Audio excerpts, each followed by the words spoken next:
Okay. I know that you might not be able to hear anything. That's the thing. Neither can I.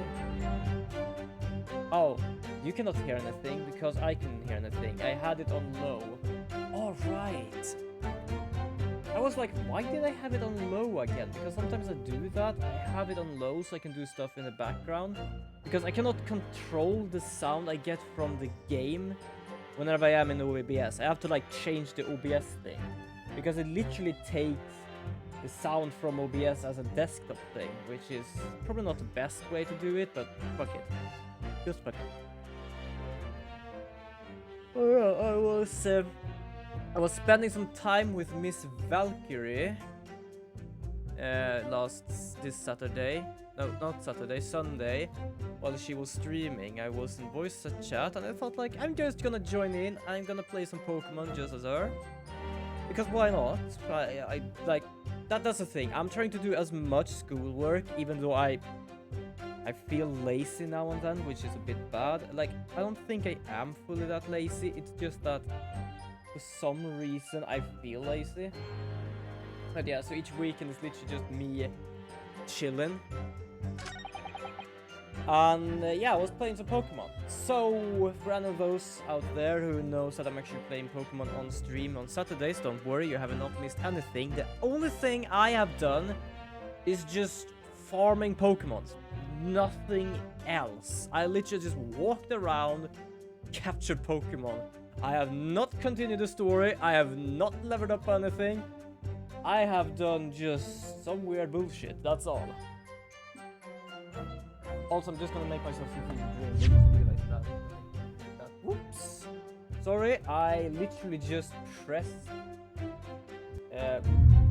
I pressed my button with my controller.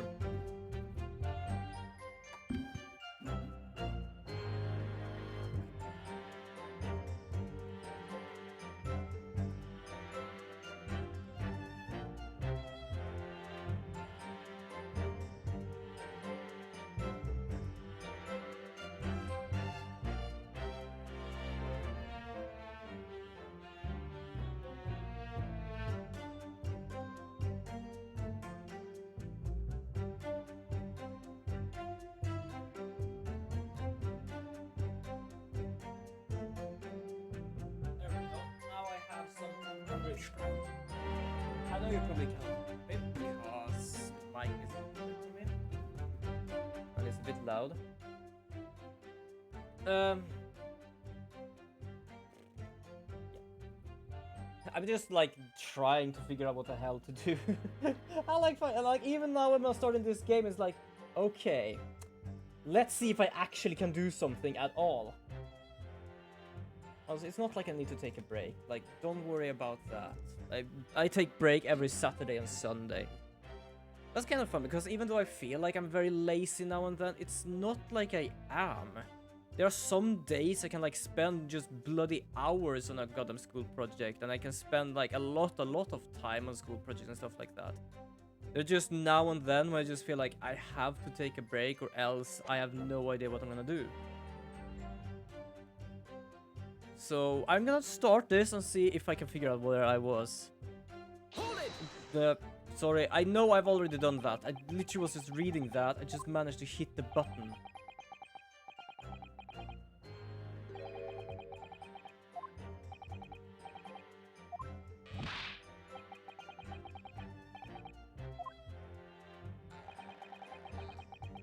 I do love the first thing we do, getting to see is him just doing that. I had a sentence for that, but it has slipped my mind. It's absolutely slipped my mind. Also checking some stuff here in the background. I am updating Rogue Company because that is something I often play with some friends of mine, and I don't know if they were actually going to play today or not. And if I am like too fucking tired, I might just play with them if it is updated. They are playing now, but I am not. I like this game, so I'm gonna continue with this game. So we're gonna continue. I don't know why. I'm just like sidetracked a lot right now. As I said, like my brain today is, I don't know what it is. It's like, I am not tired. It's not like, oh, I'm sluggish, I'm gonna go to bed, I'm gonna do stuff like that. It's literally like just my head hits a brick wall. It's like time to think, smack. Like, I don't know what to do. Okay, so we're gonna press this next one. Hold it! But the teacup Miss Natsume drank from was found completely empty at the scene. And let's not forget the defendant's maxim, drink tea while it's hot. I did gulp from the poison cup that night. And in mine agony did I breathe uncontrolled. In fits of pain I did knock the fellow's cup, and its contents spilled as blood from a gasping wound. Methinks, yeah, you think. Though certainly, that was after I had made coins of ice from his tea. An upset cup was found on the table that the victim was slumped over. There is no contradiction here. It is true. There was no tea left in either cup that was found at the scene. But still, something about this statement is troubling me. Yes, of course, I think I know what it is. It's Miss Natsume's wise drink tea while it's hot maxim, isn't it? No, I'm not sure that's it. I'm gonna just try this.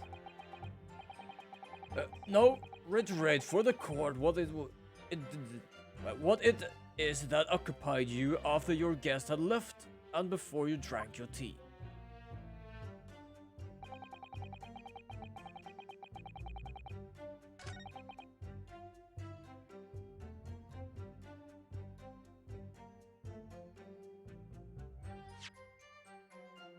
I'm gonna try. Objection! Yeah. Because it's as I said, something was buggering them, and that's the thing. The teacups were different. You claim that Miss Natsume didn't drink a drop of tea on the night in question. But that's impossible. Ho! Shop logic. What is this, ye dark-clad fiend? The two teacups from the scene, one used by the victim and the other by the defendant, have a clear difference between them. One that represents incontrovertible proof. Incontrovertible. Jesus Christ, me and words. What difference? Look at the inside of the cup. Just here, there's a clear visible ring. Yes, a tea ring. Commonplace enough. Indeed, such stains occur all too readily when one leaves tea in the cup for a while. And yet, Mr. Natsume's cup has no such ring. Good lord, you're right. It's completely clean. I have kind of lost his fucking voice.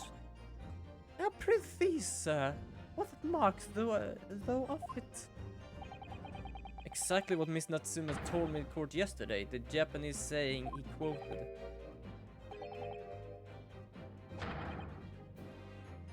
Yeah, so he drank the tea. That's right. Yes. The jittery Miss Natsume was true to his usual self. That night, and drank his tea in no time.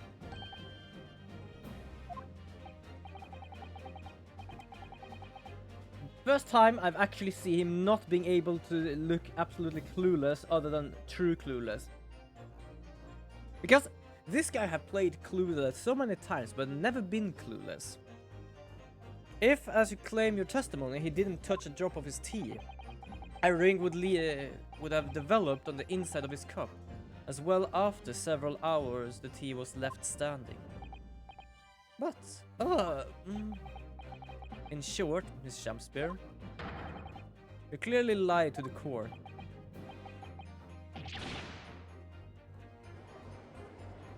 What did you say, nunny?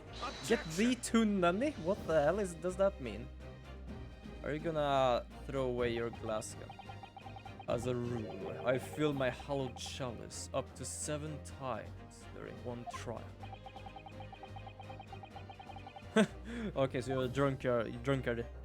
Oh, there is the other one. Yeah. On occasions, tedium distracts me and I pour more times than I intended, until the bottle is dry. Your drinking habits are fascinating but irrelevant. On the contrary, they illustrate the fickleness of human memory. To William Shakespeare. Yes, my liege. Though you previously stated that you made coins of ice from the leftover tea in the accused's cup, could it be that you were perhaps mistaken? Could it be that, yes, perhaps there was some tea remaining in the small teapot left at the sea? A fact that had vanished from your memory until now.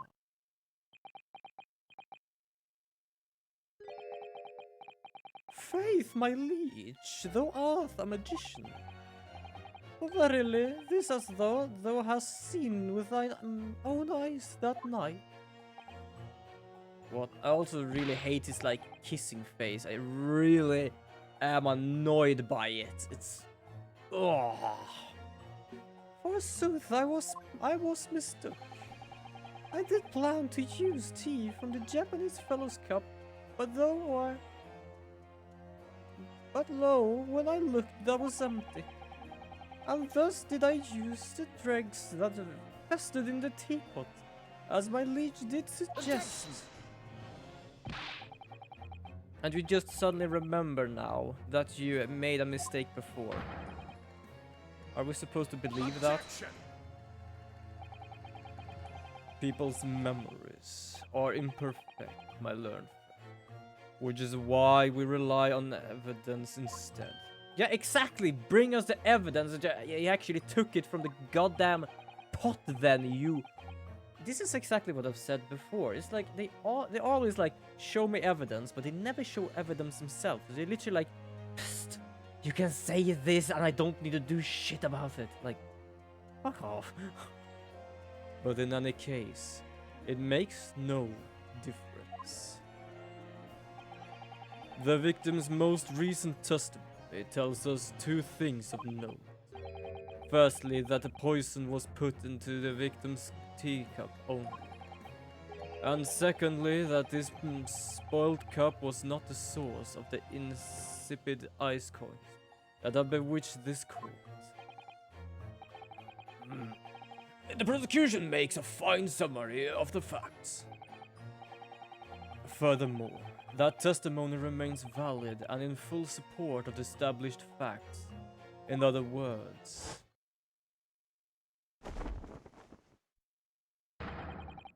the inconsistency claimed by the defense simply does not exist.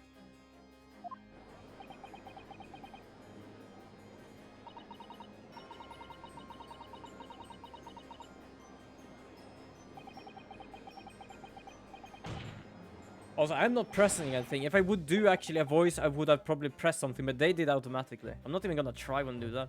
My lords, ladies, and gentlemen of the jury, I do solemnly swear, after I did the dine at Grub and Grubberry alehouse that night, not did pass my lips but a black tea given me by the Japanese, whose back be stooped as low as death.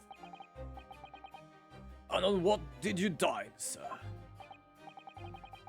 Why, I did partake of my favorite, a broth as would be called soup, and a leaf as would be called salad. As insalubrious as a menu as the establishment were, it was served. But you goods will give us some fault to make us men. Willingly would I suffer what punishment this sin fit, to serve a wicked thief of gas. But I pray ye wise and noble fellows, Ayoko! I always get like, well, wait, what was that sound? Ayoko, and also welcome, humble viewers, to the stream I'm holding here. So, you stopped streaming, but continue playing some Rogue. I believe I at least saw you play some Rogue just a moment ago.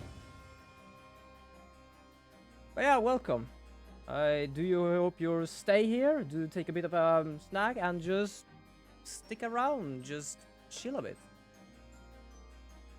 Oh, I'm just gonna stretch a bit as well. Yeah, so I am just playing some The Great Ace Attorney, doing some voices today. Trying to at least use my head in the best way possible for these 2 latest days. That be one thing, and this be another. But I will be able to still see chats if you want to say anything. It's just to speak up, because I have the chat just straight on there. I have it on the screen. Because when I actually stream a console game, I can actually have a full screen of the game and have my chat detached and put on the side there.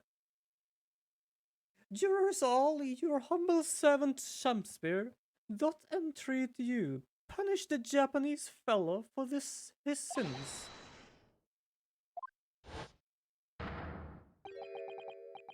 Okay. So apparently we managed to find out using the teacups that our friend, the Japanese fella, literally drank up his tea very fast. And the Shakespeare left some tea in his, as you can see in the picture there. But in that way, we managed to break his testimony about taking the rest of the tea from his cup. Because if that would have been happening, both cups would have rings. So, unfortunately, our friend the prosecutor literally just said, you must have mistaken and taken it from the pot. And somehow everyone just agrees. And whenever I am trying to say anything, he says, show me the proof. I do love that I always have to show proof, but he apparently just have to whispers in people's ears and do not need any proof whatsoever. If I may speak, my lord. Yes, foreman. I don't know why I forget to do his voice. Like, my brain today doesn't work. I cannot do his voice, and like, he is the easiest voice to do right now. I believe we may have been duped by that rotten defense lawyer. Oh, no, you swines. I do declare you may be right. We all know the wife that was making coins of ice to keep himself warm. But this loyal lad says if he's stealing gas, he deserves a dose of poison, eh? He's been leading up us to a garden path. What will we do? Oh boy, this is gonna be good.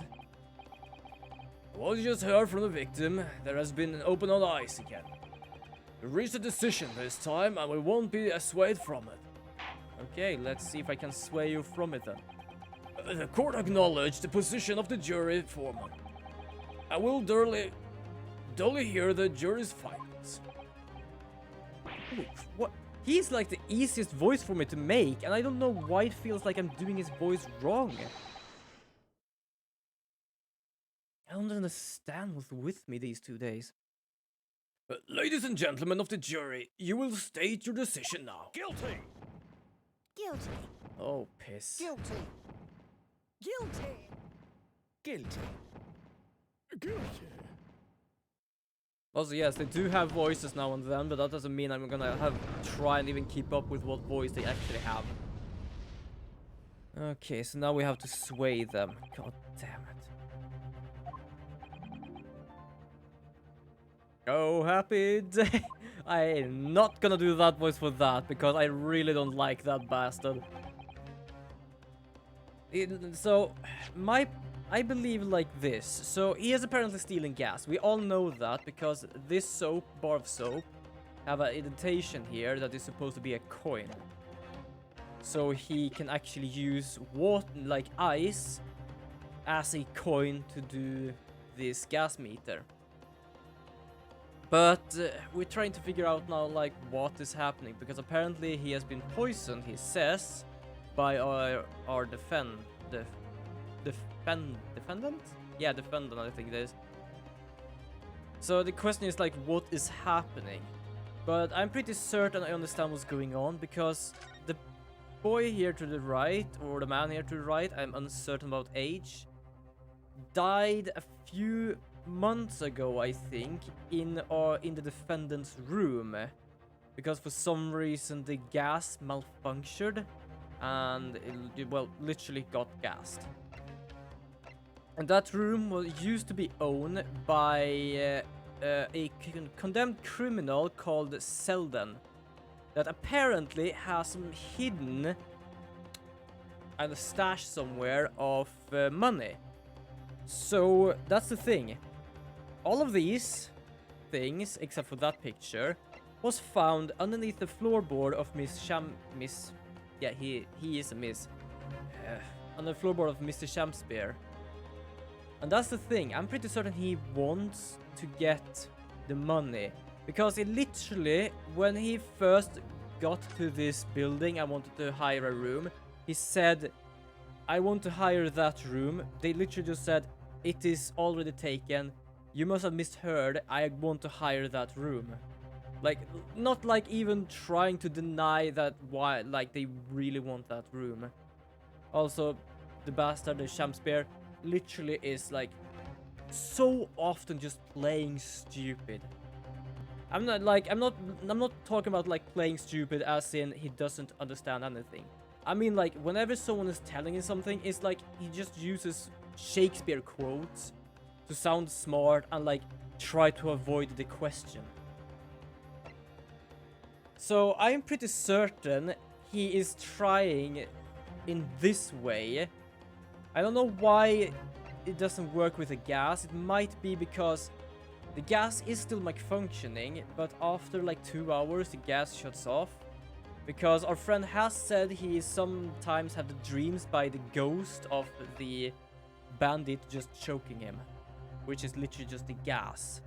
So I think something like didn't work this time with the whole gas problem. So from what happened with this dude. So I think like he took this as an advantage to try and blame it on this guy to be able to get the treasure, to be able to get the room. That's what I have at least believe in right now. My lord, the defense says it's right to carry out a summation examination. Very well, the court upholds the defense rights. Typical. My learned friend is unable to accept obvious truth. It's kind of fun because they already lost twice from me. Because this is literally technically the second game and the second trial. But this is a recap, more or less, a sort of memory of a trial that happened between the second and the third trial of the first game. Jurors, the court calls upon each of you to state the grounds upon which you find the defendant guilty of the crime of which he is charged.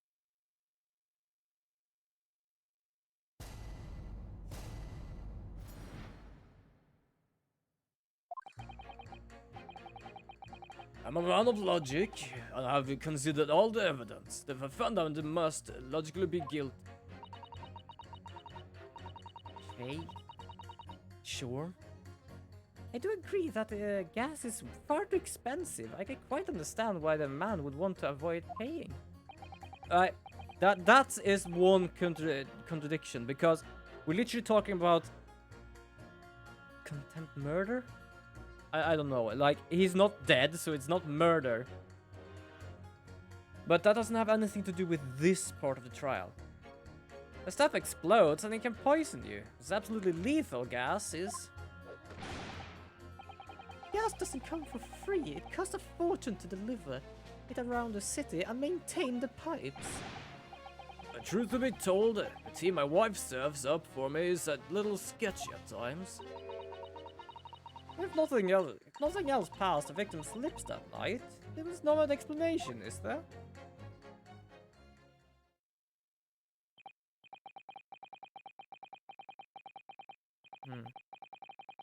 Yeah, there's a lot to talk about gas. Yeah, you shouldn't mind. There hasn't anything to do here right now. Truth is, our counter-argument wasn't unaccessible as we hoped. And Mr. Shakespeare was poisoned. There can be no doubt about that. Then how are we supposed to turn this around?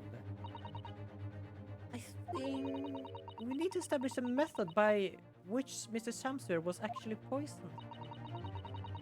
I really... Oh. Apparently I did that. My phone wasn't quiet but vibrated and just heard the sound of the vibration. Was like, do I have something on in the background I can hear? But no, it was literally just Discord updating on my phone. I really hope is to demonstrate that to the court incontrovertibly. But that's surely almost impossible at this stage. If we don't manage it though, is that Suma will be found guilty. Yeah, that's the issue we have. No delays, counsel. Proceed with the summation examination.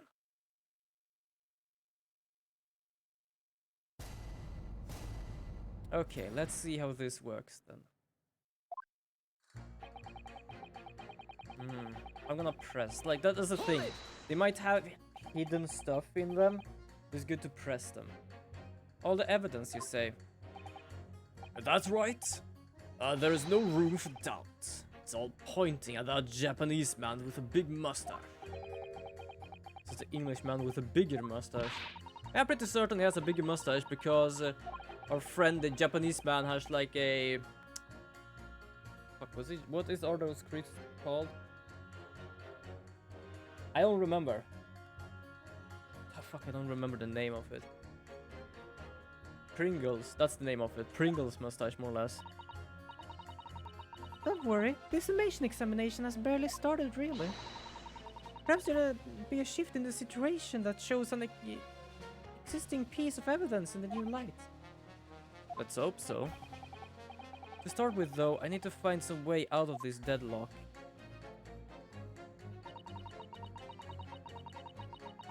Yeah, that's what I'm trying to find. This isn't time for the players to be discussing the price of gas, madam. But really, think of the injustice. Air is like gas and air is free. Why should almond gas cost money? It makes my blood boil. I can feel myself becoming more ruthless than ever. This isn't the time or the place to be ruthless either. If I might interject here. Yes, madam? It seems my fellow juror takes issues with the price of our company charges for gas. But it's precisely because of thieves like this man that the cost goes up. Oh, what a beastly man. And I'm kept Oh, fucking hell. That's... I do love that some of these people are absolutely clueless what the fuck is going on in here. No, Mr. Natsume isn't the one who's been stealing gas. I'll think you not to be adding one more crime. Mr. Natsume hasn't poisoning tea either. Well, anyway, I've been quite made up my mind. It's made up as the price of gas. Jesus Christ. Hold it! Too much gas talk right now. Could we please talk about the poison rather than the gas? Do you think, sir? Well, if you like. I mean, to be honest, I take poison over gas every time. You take poison. What I mean is, poison can only poison you. It doesn't explode, does it? Goodness me, what are you talking about? Set him straight, please, lawyer man. Well, it's certainly true that poison isn't prone to exploding. But I think you'll find poisoning also can't light or heat up a room. Oh, you're right. I hadn't considered that at all.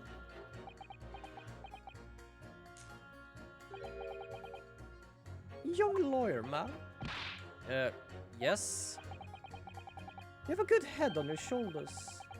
We could use someone like you as our company's legal representative. Well, I wasn't expecting to pick up more business in the middle of a trial, that's for sure.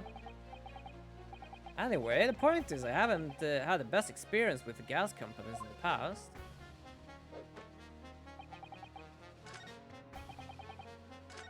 How the hell did I manage to go back? Oh, because I pressed B. I was like, I didn't even press left or right. Like, what happened there?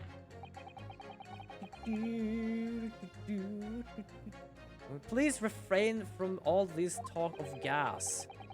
There is an all-out attack on the way here in any case you haven't noticed. Against my company's gas. And I'm supposed to sit here and take it, am I? I do not think so. Yep. All I've heard about our wonderful fuel is explosions and poisons. What about electricity, hmm? What about getting electrocuted? What about that? A little explosion here and there is nothing in comparison. An explosion could hardly be described as nothing, madam. Nevertheless, the theft of your gas is deplorable. My point exactly, but the gas thieves aren't even the worst of our enemies. We have far more devious reprobates to contend with on a daily basis, you know. More devious? Who? Other gas companies, of course. Other gas companies? We generate gas and we deliver it to our customers fair and square. Indeed, nobody's questioning that, madam. The other one is an exemplary gas company. But there are others, unscrupulous gas companies here in London that don't even have any gas at all. What? But if they don't have any gas, how can you go about selling it to people? You wouldn't think it possible, would you? But they steal our gas, you see, and sell that. They steal your gas? How on earth is such a thing possible? Gas companies like ours deliver gas to people's homes via a network of pipes. But these devious reprobates secretly disconnect our pipes and divert our gas into their own rotten pipes. They'll make a contract with the household supplied by those pipes and take money for the precious gas that's rightfully ours without us even knowing. They diverted gas into their own pipes legally, but a brazen form of theft. When we visit customers' house to collect the money from their meters, we always have to check whether or not one of these devious companies has been up to its tricks. Why the hell do you react like you have done something like that before? Excuse me. Excuse me? What the fuck are you up to? Yeah, do you have anything to say about that, number 3? Oh, golly me. I'm terribly sorry. I was just thinking to myself. I did catch him off guard there. Think about what the lady next to you was saying, correct? Well, yes. I just got a little riled about it recently, you see. Go on. Altman Gaswork visited my house the other day to investigate the pipe work. We need to ask you cooperation while we carry out a secret check of our properties, sir, the fellow said. Well, let him in. I didn't know what he did.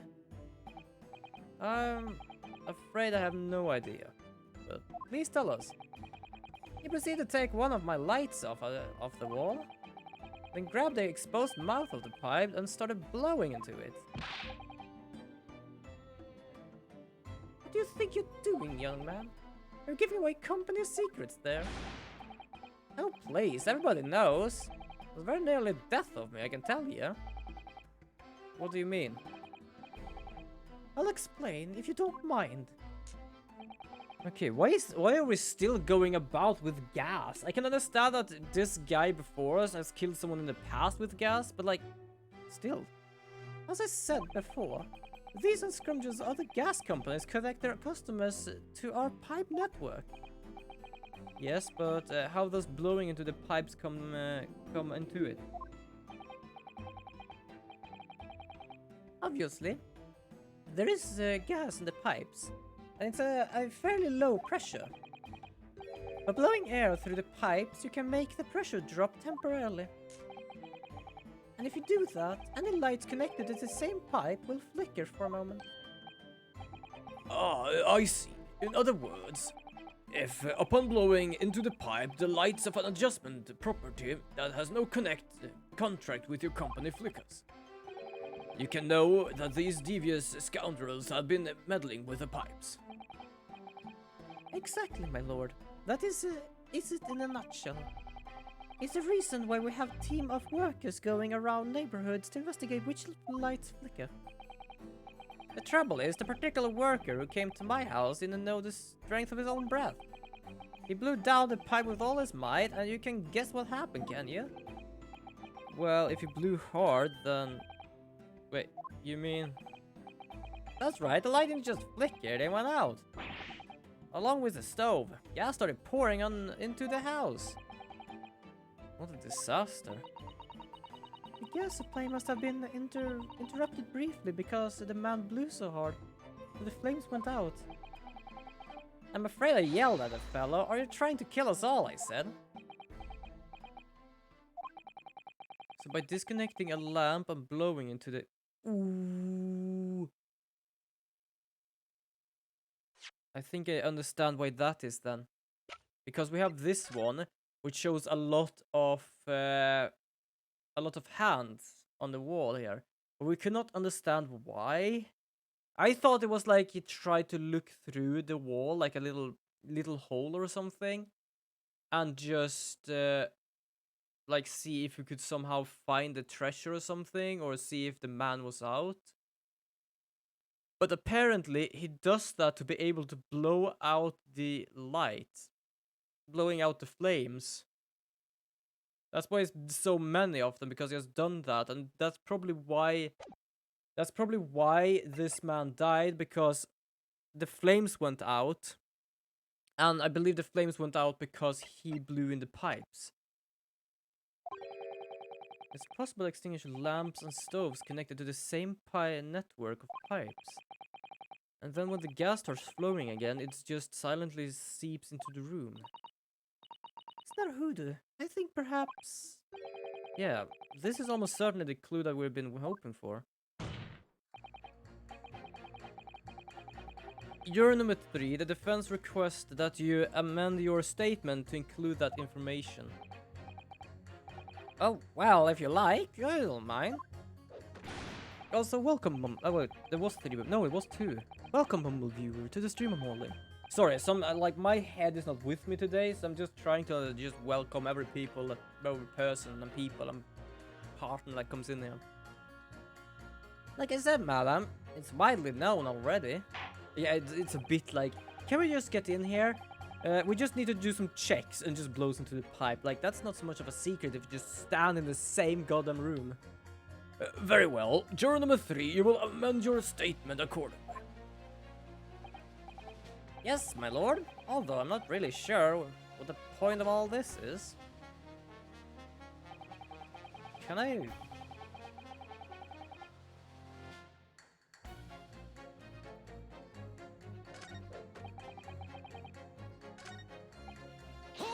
I'm gonna see if I can find something. You mean it's poison? Well, that's right. Happened a few times now. This is most troubling indeed. It's always like this one. When I don't get any wages, I get at tea time, see? And I see her doing it, my wife. She has a devilish look on her face, and she slips some white powder into my cup. And you drink it anyway. I was brought up properly, I was. Someone gives me a cuppa, you drink it. And what happened to you? What does it taste like? It was god awful, believe me. Salty as hell. Yeah, she just poured salt in it. I could have more or less guessed when you said just some white powder, because it's not sugar, because some people might just have sugar in tea. I don't know. I don't drink tea. I don't drink coffee. But like, then it must have been salt, because as you said, she poisoned it. Then I think perhaps what your wife put in your tea Was salt. No. So, she doesn't even care enough to poison me properly, eh? Unbelievable. Let's move on, please. Okay. Hold it! The problem is I have to like press these like find statements that goes between more people there. Does that mean that if the victim could have shown to have ingested something else, you'd change your leaning? Sorry? What's that now? Oh, I was just saying if the victim did actually eat or drink something else that night. What's the matter with you? Sorry? I said if nothing else passed the victim's lips that night, there is no other explanation, is there?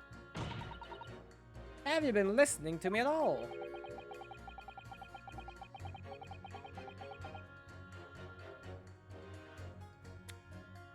Why do I feel that's a pun? Because there is an expression about that. Hold on, I'm gonna search for it. English.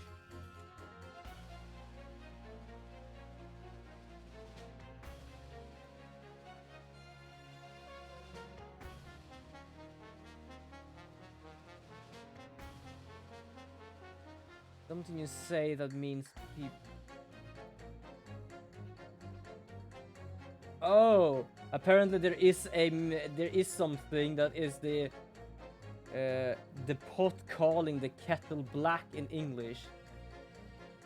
So something you say that means people should not criticize someone else for a fault that they have themselves.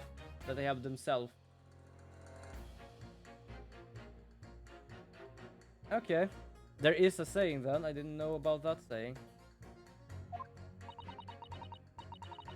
Compared to other jurors who don't even appear to have anything to say about the case at all.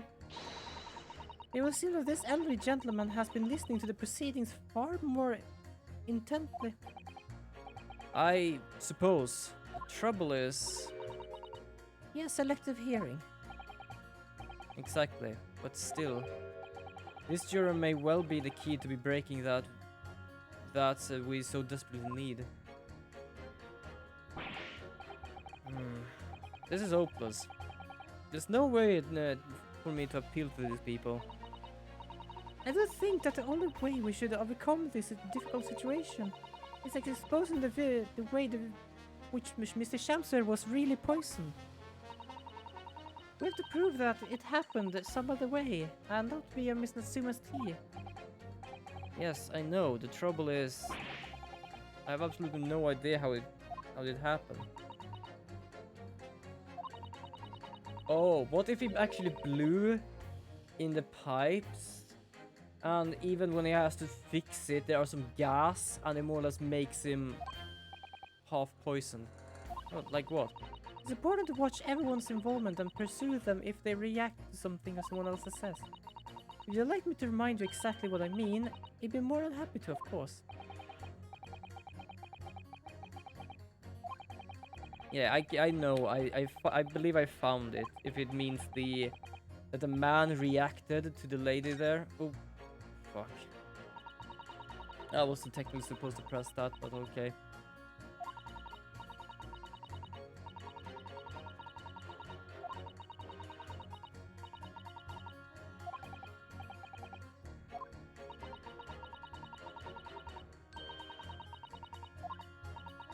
Yeah, we have already done that. And we thought of nobody else actually reacting. I'm pretty certain that is not gonna happen.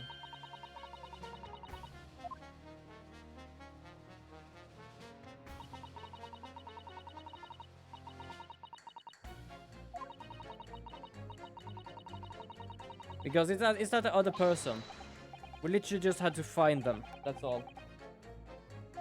And we did, so I'm pretty certain that I also pressed the wrong button, so I wasn't supposed to do that. In fact, like, something is with me today, and I don't know what the fuck it is. Because I cannot present evidence. So there's no evidence we have to do. We have to pit. Load goes by and extinguish everything in the house. You're in for real trouble. So what if it, like, as he said, if nothing else passed the victim's lips that night? Objection! But what if he actually managed to blow in the lamp? Those two statements clearly contradict each other. Oh, good gracious.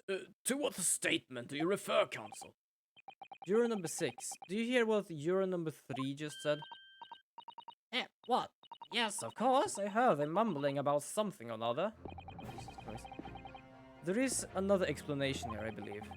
Something beside Miss Natsume's tea did, in a manner of speaking, pass the victim's lips on the night in question.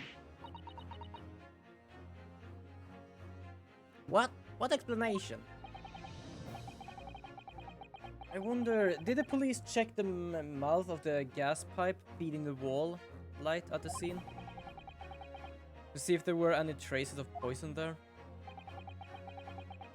I was curious to see what your plundering would result in this time.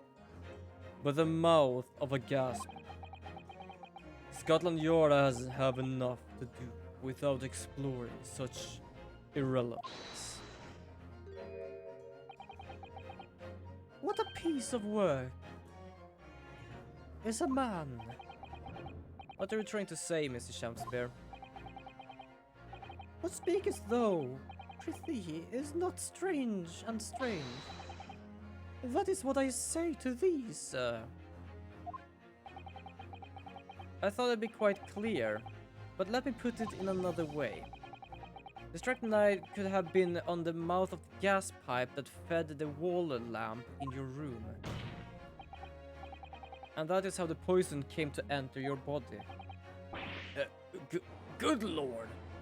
And also now people is gonna question, why would he do something like that then? Are they tasted on gas?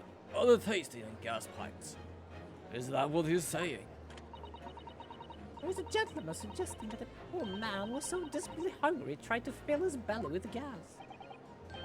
But perhaps no actress would perform a kiss scene with him. Oh, for shame, madam, speaking thy fancy.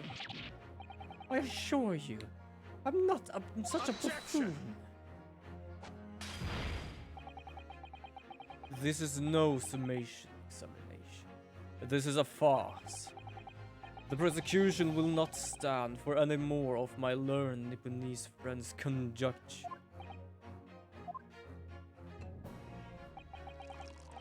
To begin with, the lamp in the victim's room is high on the wall. In order to have placed his lips on the pipe that fed it, he would have to be a contortionist. But these are empty assertions. You didn't even drink that one, you have done it twice now. There is no possible proof that the man did as. It's true, I have no proof that Mr. Shakespeare put his lips to the pipe. However, I can say with some certainty that on multiple occasions, Mr. Shakespeare has been doing something in the front of that lamp on his wall. And I have evidence to prove it. Alright, you got our attention, lad. I'd like to see how you can be sure of yourself. So would I. Let's see what this evidence is then. Yeah, I know exactly what it is, because I've been speaking about it before. And also, welcome, humble viewer, to the stream I'm holding. So it is this, because it shows all the handprints. What? Huh? These are... Wait, what are these called? Yeah, skin prints that were found at the scene. Skin prints, Counsel. I've never heard of such a thing.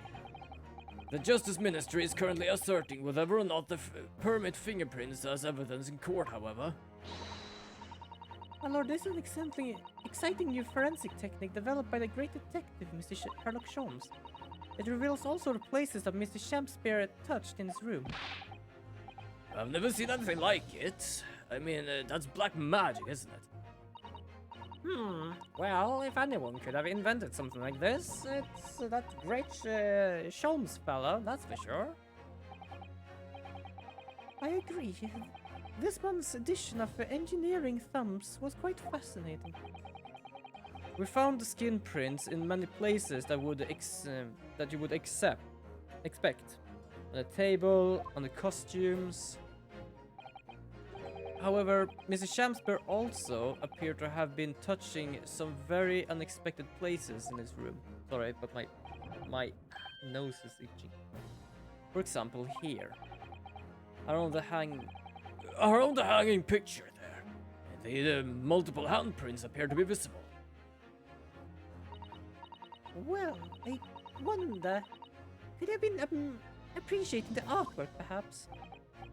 At first, my colleague and I thought the same. However, imagine standing with your hands where those prints are, and you would find it yourself directly in front of. I don't believe it. The gas lamp.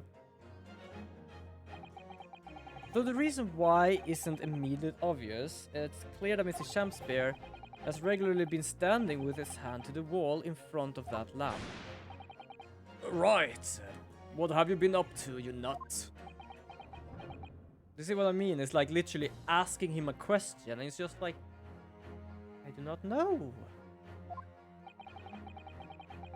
I would say, was it Borvik Blythe's character is? He's like this guy is a more annoying version of that. Mostly because the thing I very often remember from those D&D sessions that I watch is literally, where am I? This guy, though, does it on purpose. And that's why I hate it.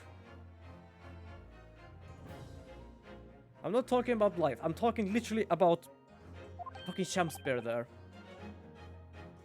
I do love those D&D sessions. Each time they're on is literally like, yes, I'm gonna watch that. Because holy fuck, my cheeks are so like they hurt after smiling so much and laughter. Like, holy crap. Also, welcome, humble viewers, to the stream I'm holding. Me? What did I say? You said that blowing into the gas pipe would make the lights in the entire building flicker. And now, if you recall juror number 3's statement. What? Me? Now? Well, the gas worker who visited his home blew with too much force into the pipe. It caused all lights and the gas stove to go out, and gas to start leaking into the room. Obviously, that incident was an accident. However, the simple fact is, if Mr. Shamsper were to have blown hard into the gas pipe here in this room, he could have extinguished every other light and gas stove in the building at will. Crikey. Are you suggesting that a man purposely caused the gas to... Objection!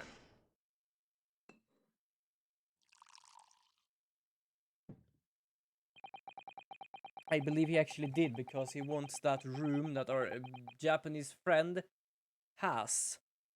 Because I believe he has done it before. But something did go wrong, and either he's just taking the chance now to do that. Also, I don't know where the poison is. We got the poison's name, but I don't really know where he got it from. If it is actually a part of the gas thing, then sure. While I acknowledge that the prosecution is required to remain silent during a summation examination, I must toast my learned friend's utter disregard for the letter of the law. What is the meaning of this, Lord on Six? This curious photograph, or whatever it is, presented by the defense, the so-called skin prints. Clearly, that cannot be accepted as any form of usable evidence in this case. But it's exciting for new forensic technique developed by great detectives. It's nothing. A mere toy by an amateur sleuth with too much time on his hands. Certainly, even researching of this nature by the esteemed Mr. Sholmes, it cannot be recognized by the court as formal evidence. Hold it! Please, my lord, if I may. It was not the defense's intention to submit the skin prints as formal evidence. We merely wish to present the result of the great detective's investigation of the scene as a tool by which to explain as possibly to the ladies and gentlemen of the jury. It's a bit true. We never said this is the proof that he did it. We said that he might have done it because we have something we have done that showed this. So it's not fully any proof. It's just a showcase of what we had seen. And if the trial were to come to an end now, we should never learn the truth behind these mysterious handprints that everyone has now seen. Oh yeah, that's also the thing, like, yeah, you have seen the handprints, but if you end it now, you're never gonna see them again. It's like, oh, fuck you.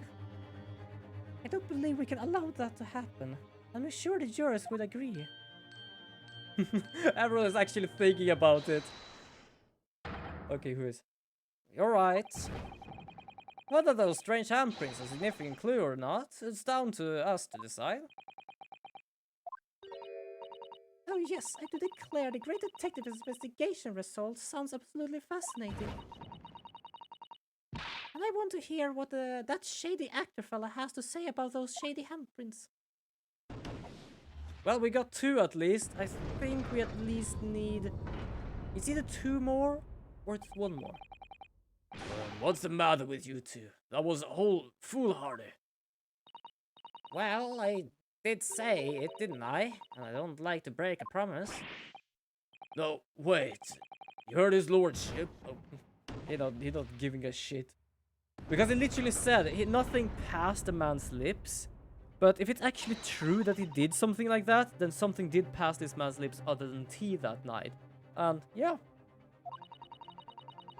If just one more juror changed his or her mind, isn't it similar when its trial will have to continue? Thank you, Mr. Sato, but I couldn't have done it without you. Oh no, it was you who identified the clue after all. This is a very much your success. Oh yeah, he's starting to sweating a lot here because he has nothing more to defend himself with. Jesus, my brain today is like a mush. It's like a mush I have thrown against a brick wall. Because trust me, I have felt that brick wall for 2 days now. Also, it's not like my head hurts or anything or I need to rest. It's literally like if I'm trying to do some work today or yesterday, it's literally like I cannot think about anything. It's like blank. I like start to try and think and it just becomes blank. Very well. Continue, counsel.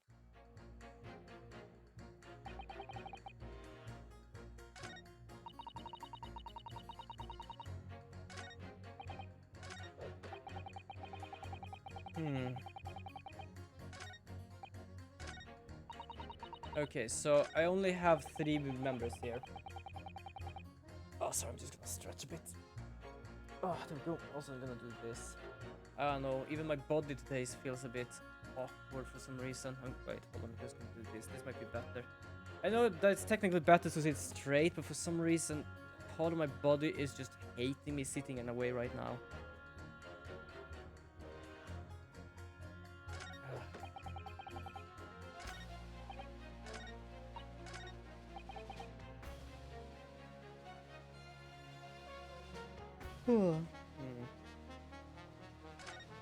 Yeah, I don't need to pit for these. So I don't need to pit anything off this. I'm gonna check something here. So, oh fuck, I misclicked. Hi, Turtle Girl! Welcome to the stream. You just saw me absolutely misclick because my body is rather uncomfortable right now for some goddamn reason.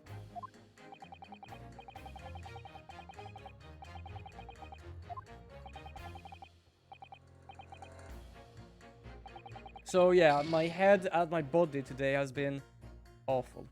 Well, not awful, like my body today has not been awful, but my head today and yesterday has just been like hitting a brick wall.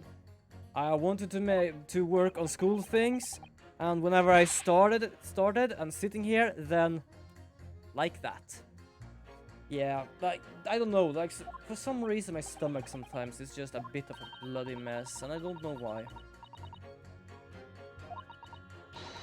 Perhaps I'm just like half stressful about like trying to fix the schoolwork thing while I cannot focus right now. I don't know. Like I actually don't know what it is. It's just something's going on right now. I haven't gotten any issue though with trying to figure out the game yet. Other than I managed to misclick right now. Well, if I actually am getting a cold, I hope it strikes out. Like it literally just pops out. Because I said it before in the stream. I think it was one stream when people like said, I hope you don't get a cold because of the schoolwork and stuff. And like, if you get a cold, you will have more schoolwork to do later and stuff. But that's the thing. Yeah, I will probably feel better very soon. For some reason, today and yesterday has just been weird. But yeah, it's like I said, if the cold doesn't go out fully, it just means I cannot fully concentrate neither way. It's better to just get the cold or get whatever sickness it is, get rid of it and go back to how it was. So that's how I see it. So it's better to get sick than to hopefully not get sick and just not being able to focus because of what might become a sick thing. Ugh. Okay, so I have 3 people here that I need to convince, so at least 2 of them or 1. This man I don't think I can do anything with.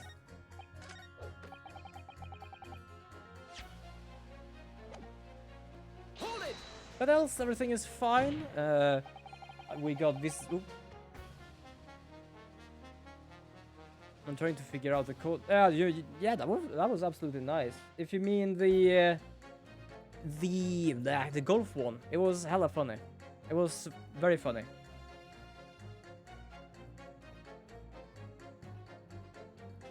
Just playing some golf with people I met, so people I hope I can call friends, with people I just met, and with people I've met, I have some acquaintance with.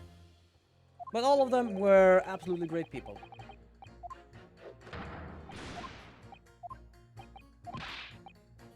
Speaking of that, there is gonna be another collab on Saturday, hopefully.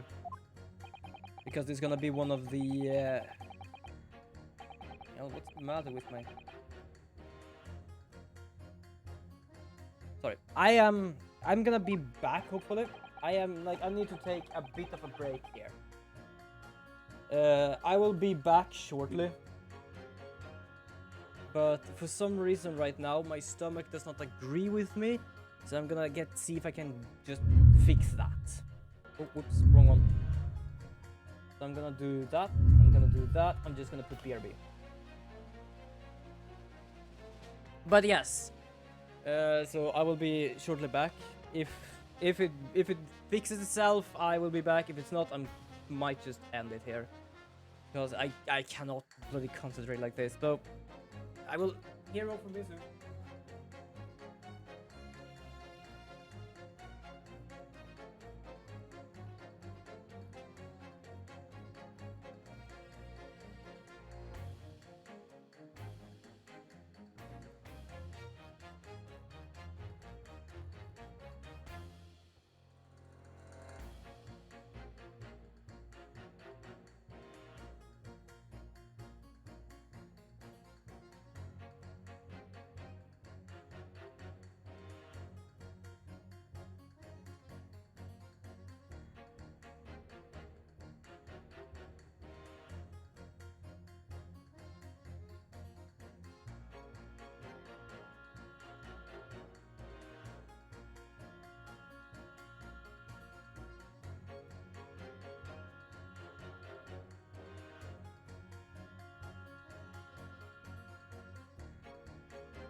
Wait, oh.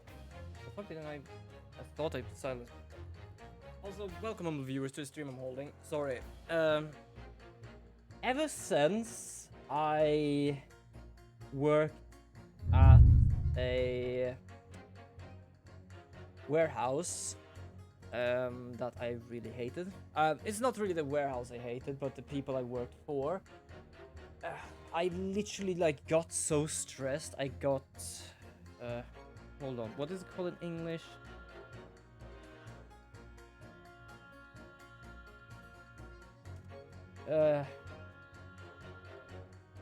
Gastric ulcer? Apparently it's the translation.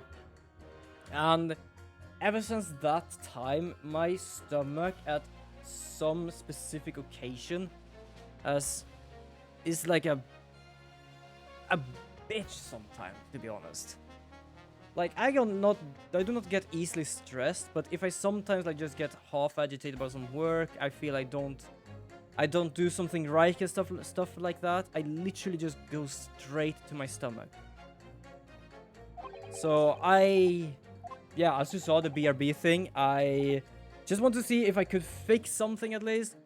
And we're gonna see if it works. If it doesn't work, let's see how long I can stream. Like I have been weird now for 2 days, mostly my head. But yeah, you are much welcome here to the my little kingdom in the corner of Twitch. Hopefully we can make this place grow and have a... don't worry. Like, the thing is, like, it's not like I'm stressed about streaming and stuff like that. Whenever my stomach reacts, it's because of something before. It's like has some sort of after effect, more or less. So it's not like I'm pushing myself right now, because trust me, I am impossible if my stomach reacts to push myself, because it more or less takes all my focus. So don't worry, it's not like I'm pushing myself right now. So don't worry, I know the thing. If I really need to go, I should go. I don't need to go. I just need to see if I could get it fixed. For now, at least. But yes, let's see if I can make this little kingdom grow and just have a lovely time together. Okay, so I am still trying to figure out how to do... Technically, there are only 2 people left. It says 3, as you can see there. Those with black is the 3 only.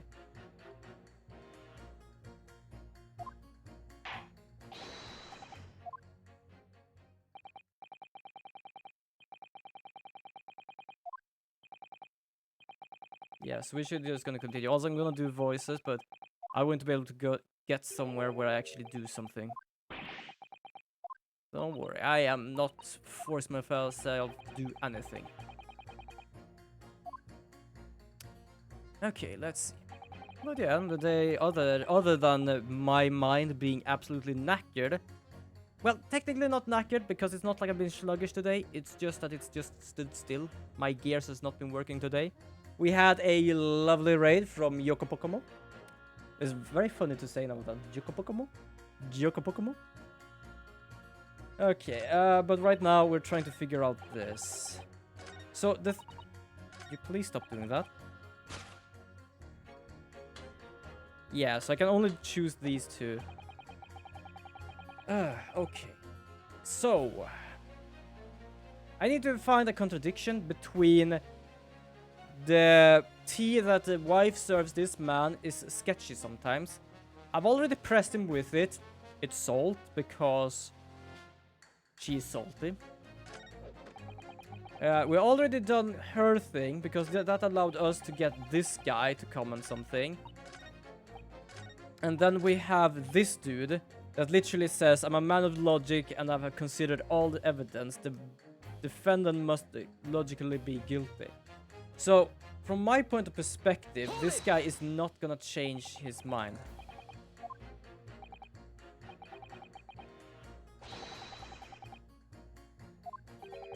Yeah, that is just the same. That's the same comment as before. Oh yeah, I did actually explain.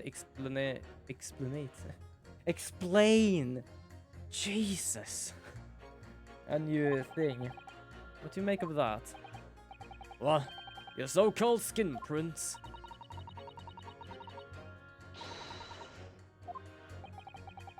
The numerous handprints on the wall are clearly out of the ordinary. And if Mr. Shamspeare has indeed put his mouth to the gas pipe on the night in question, it can't be denied that there is a possibility that that's where the poison was. Well, yes. I won't deny that it's playing on my mind. But as the prosecution rightly say, we should pay no heed to the unaccepted forms of evidence. And besides, Yes? even if the fellow has been up to some mischief with the gas pipes a dozen of times before, it doesn't mean he got up to that same shenanigans on the night in question, does it? You can't make your case better than that. I'm afraid I can't change my stance. Wait. Hell no! That's true. Perhaps I was a little hasty. No, no. Look, you got a chance here, haven't you? It's time to prove your theory. If you and your Japanese cures can, that's it. Okay. Okay, I'm gonna see if I can do this then. Miss Naruto, if we can't sustain our position, I'm afraid the jurors that changed their minds before may well change them back. What can I do? Is there any more proof I can give here?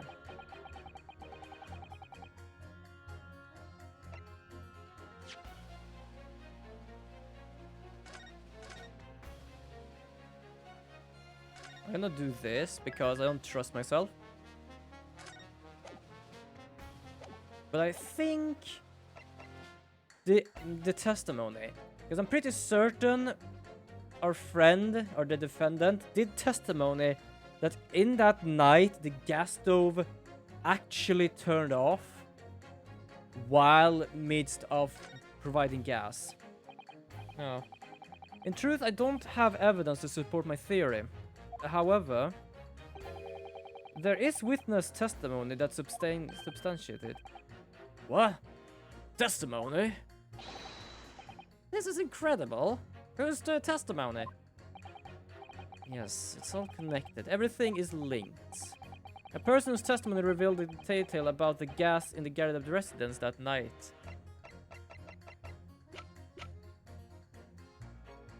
Take that! It might be wrong, actually. Yeah. So, I thought that because of the... it is actually Mr. Garideb and that's the Garideb residence.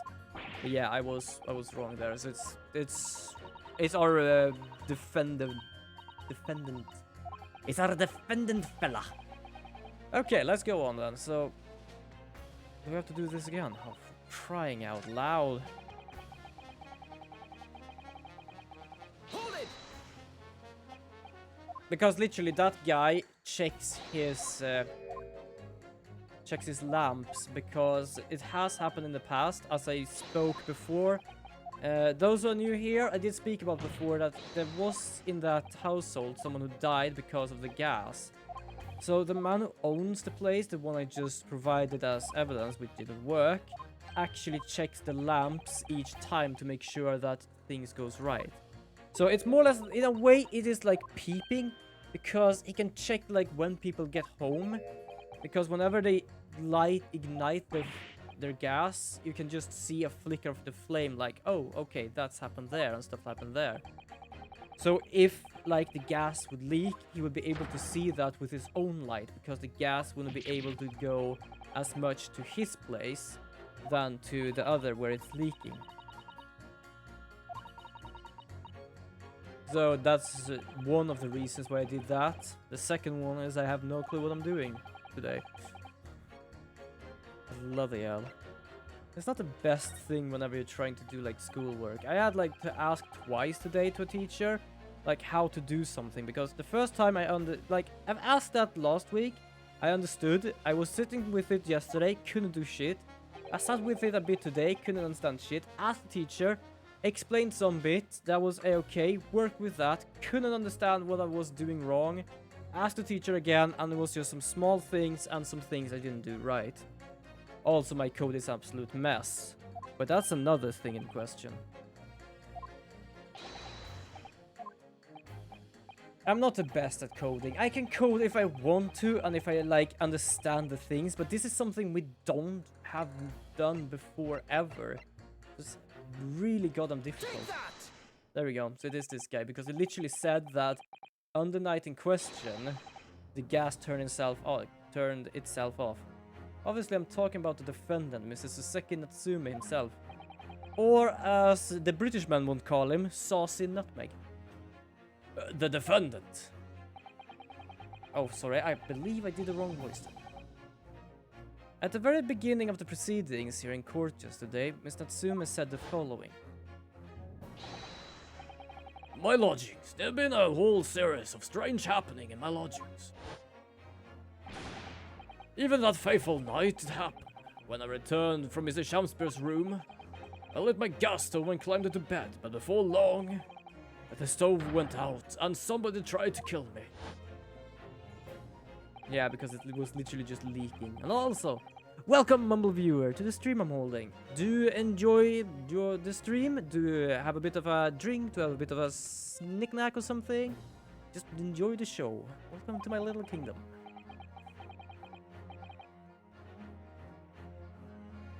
So, I asked the court, was that a mere coincidence or not? Good golly. That Shamsi fella blew the gas pipe to make the man's stove go out on purpose.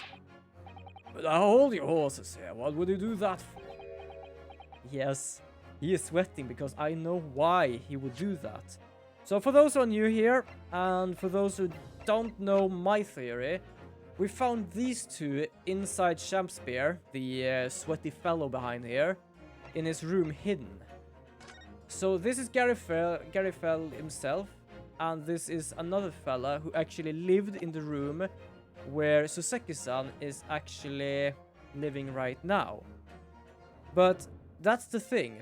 When this guy was hired that room, Mr. Shakespeare absolutely needed to hire an already hired room. And the reason is because the newspaper article about Selden, who has apparently had a death penalty, but he died of illness in prison while his loot remained undiscovered. And that's the thing. Shakespeare believes that the loot is somewhere in proximity to Mr. Selden's room, which is Suseki-san's and this man, I forgot the name, I think we might have it here, Duncan Ross place. And that's the thing, Duncan Ross is dead because of gas poisoning, and just after that, Suseki-san managed to hire the room before Shakespeare managed to do anything against it. So that's why he's sweating right now, because now when I started talking about that he did that, then he realized that, oh, if he's starting to think I actually did that, does he understand why I did that? And I do. He wants that room for whatever means necessary. Mr. Foreman. What is it, man? We cannot allow judgment to be passed while this doubt remains. Is it true that I don't have conclusive evidence yet? However, you must surely agree that there is more to this case than meets the eye.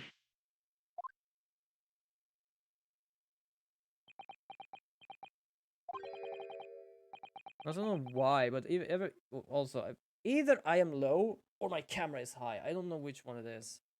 Also, I can do this now because my stomach isn't in pain anymore. It's not so much pain, it's just big uncomfortability.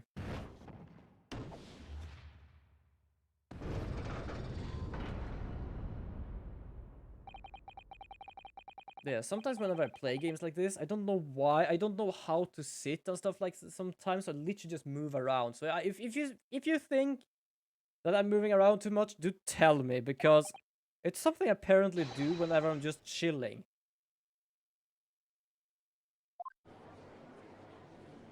It's like I always have to either sit in a weird way or move something. As the defense has rightfully indicated, the summation examination has concluded, with a majority of jurors altering their decisions. Two jurors members now call guilty, 4 now call not guilty. Therefore, the jury's opinion is conflicted and in accordance with the law of this land. I apparently burped. I hereby order the continuation of this trial. And I know that Van Zeeks doesn't like that. Mr. William Shakespeare. My lord, how can thy humble Shakespeare serve thee? What say you in response to the various revelations made during the summation examination? So God meant me, I do solemnly swear, I recall aught of either the lamp or the pipe. But your handprints have made a tidy mess all over the wall there. How do you explain that, eh? I am done with this. The dignity of this great court has been sullied enough already. Juror number 5. Oh, me? As I went to some pairs to point out already, a print from the self-professed detective's toy has no place in British court of law. As such, whether or not this man did indeed stand before the gas with his hand against the wall remains at the time unestablished conjecture. You would all do well to remember that. Also, I'm pretty certain that's the guy that still has guilties. I do love he's literally just salty against that dude. But the prosecution must concede that it would be extremely simple to verify. Just order the mouth of the gas pipe. Just order the mouth of the gas pipe feeding that lamp in Mr. Chelmsford's room to be examined. If there are traces of poison there, what appears to be extremely simple is my Nipponese friend's mind. You will recall that in order to check for presence of poison in the tea, some remains of tea were required. Also, I'm just gonna... No, wait, do I have a picture like that? Hold on. Let me check. Hold on. I don't think there is much there. There is the stain there, but that's on this under the meter. Yes. Therefore, it shouldn't be beyond your wit to imagine that even if poison were have been spread on the pipe, it would have been completely evaporated by now, making any analysis impossible.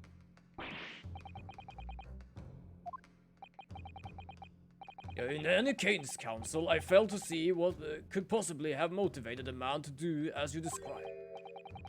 Why on earth would this fellow have wanted to blow air into the gas pipe work where he lived? Because he wants people out of the goddamn room, that's why. There's only one possibility I can think of, and that is to use the leaking gas to commit murder.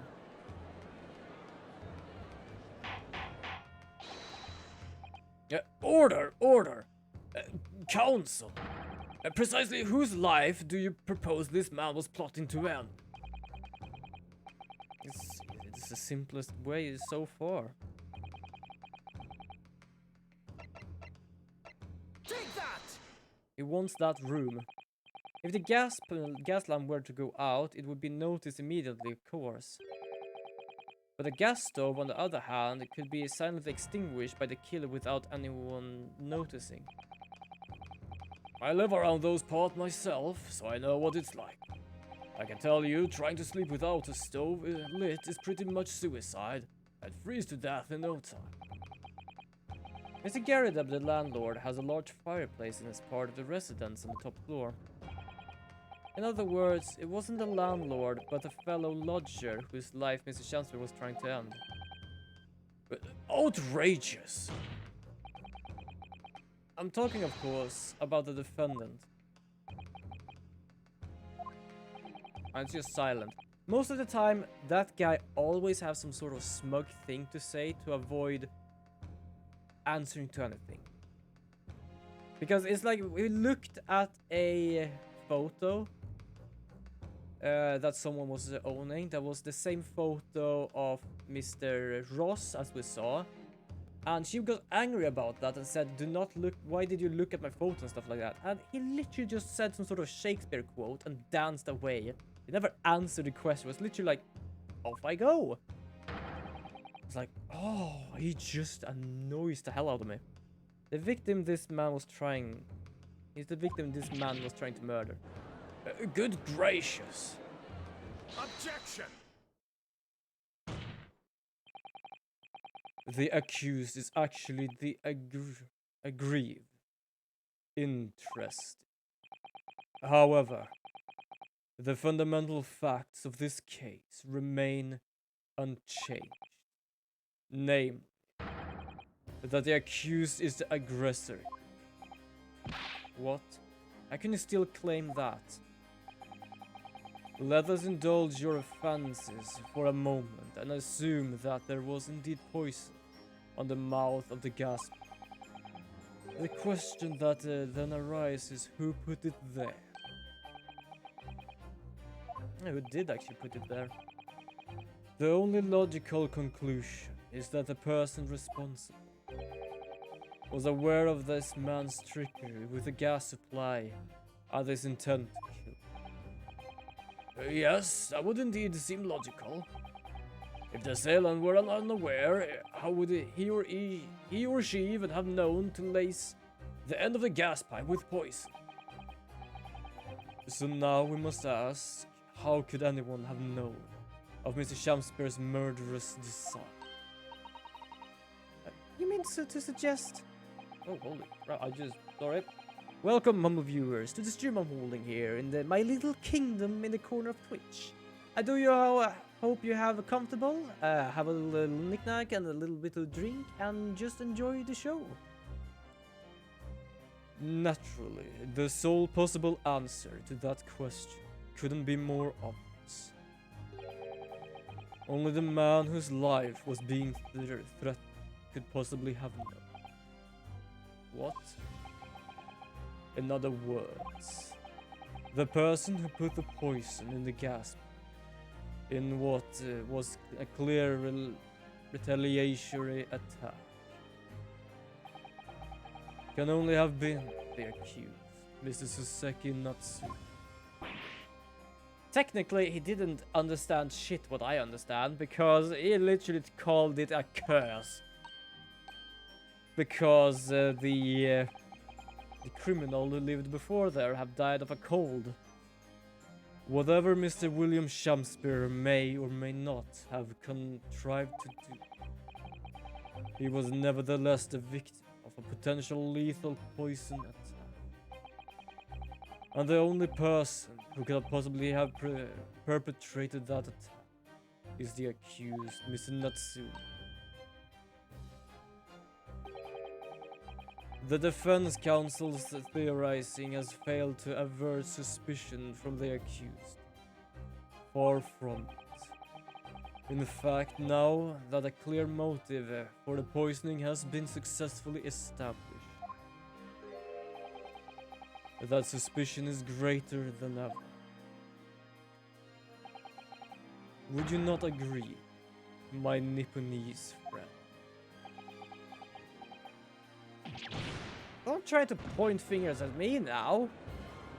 Literally like, oh yes, it might or might not be true, but if it is true, it's still his fault. Like, eh. Well, thank you for that then. How did you manage to turn that around on me so rapidly? Because it never uses fucking evidence. I'm the only one that needs to use evidence.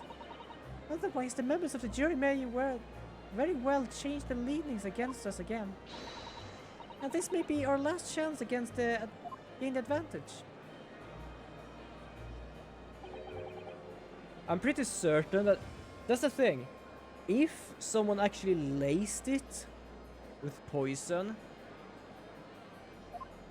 then I do wonder, it might have been Garrideb. Because he is like the one that checks the gas lamps to make sure people are all right because of the death of Mr. Ross. So you must name the person who known an absolute person now and absolve Mr. Natsume's guilt. You mean name the true culprit? So if you want me to actually name the true culprit, it is gonna be Mr. Garrideb. Holy shit though. The wife accidentally threw out a knife out the window the day before this, or 2 days before this. Hit someone in the back with it, luckily they survived. And Mr. Garrideb somehow managed to kill someone, if that is true. But almost killed someone. Jesus. That Garrideb is not cursed by the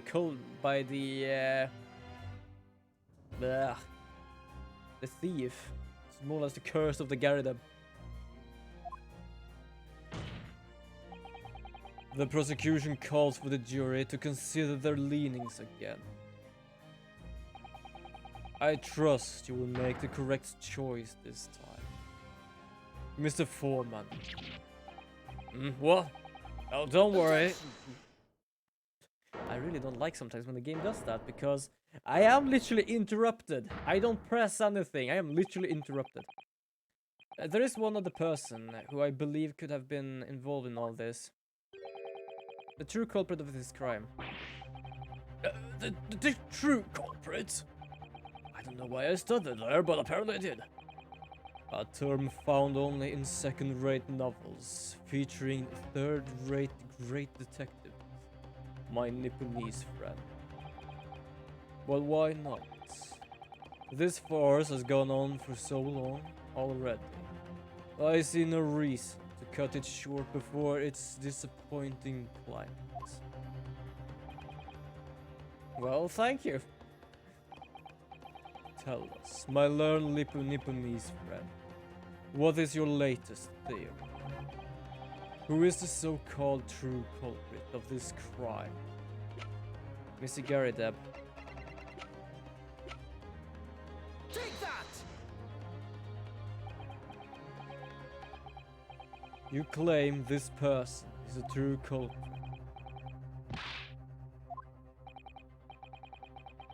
Shit. I messed up. Piss and balls. Okay, I'm gonna have to save for safety reasons, so I might not mess up again. Ah, great. It wasn't him.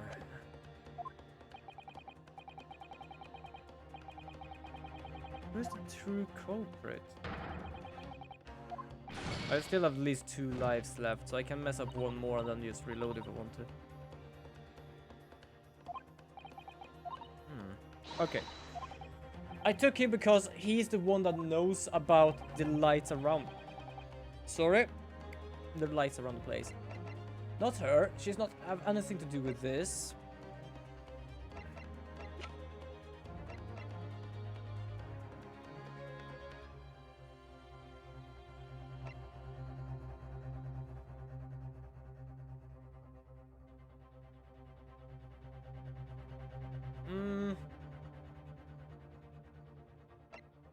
Could they?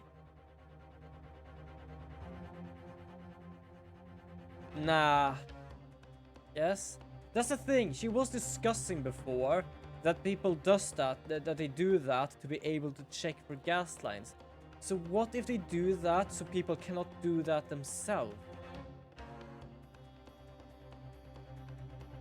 Ah, fuck it, I'm gonna try. Yeah, okay. That was a stupid idea.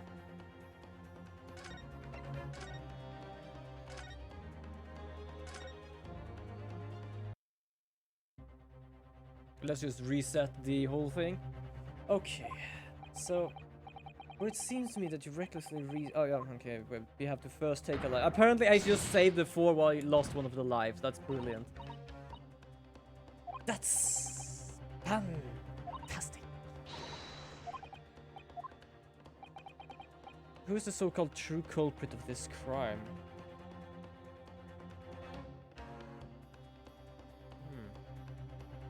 Who would have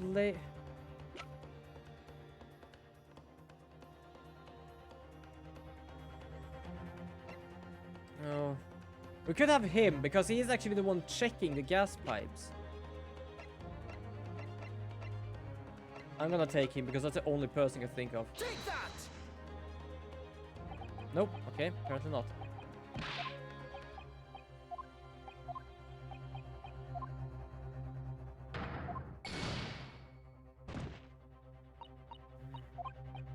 Am I thinking too far out? Because my point of discussion here is literally like, if this guy is not the culprit, nor this guy, then who else is the culprit? Am I just thinking too far that they are actually one of these two? Because it has to be.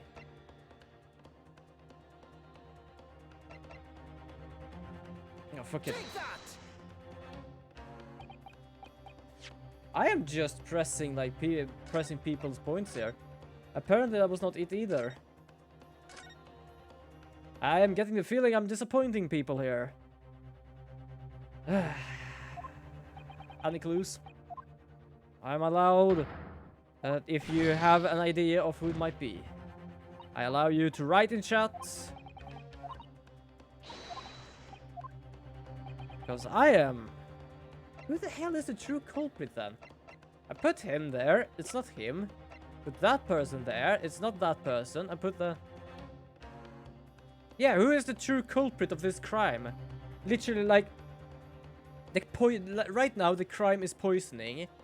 So right now we're thinking, if it actually was on the gas lamp, or the gas pipe, where he blew into, who would have actually poisoned that? Because he still says that this man does that. I'm pretty certain I did the Shamsbury just a moment ago.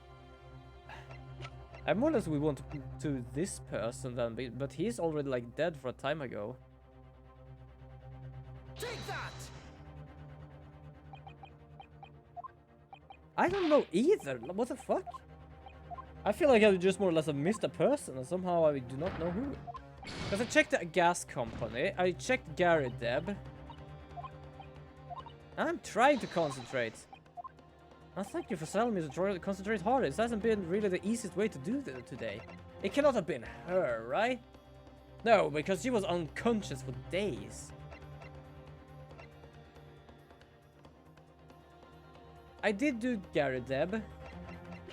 I did do gas Quinby at Altamont. I do Adron B Meterman. And I done Duncan Ross. Duncan Ross is literally just dead. I've done him and it's not him. Am I missing something here, or am I just a retired old man who was landlord of lodgings went into swim, and an old knee injury means he's confined to a chair most of the time. Take that! I'm just gonna go through all of them again. Like, I don't know why it's so bloody difficult to figure out right now. The true culprit.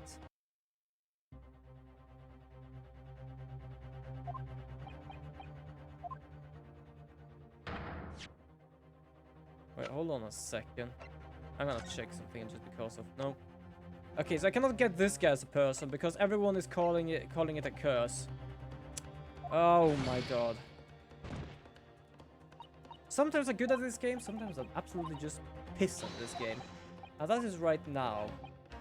Because I thought I was kind of right with Mr. Gary Deb, because he's the one that checks that, but apparently not.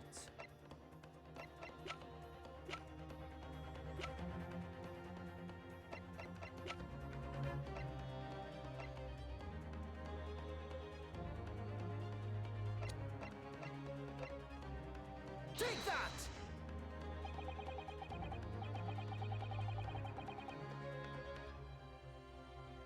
Okay, she has been unconscious for days. Okay, I don't know how Miss Green, because she is the one that got stabbed in the back and has been unconscious for days.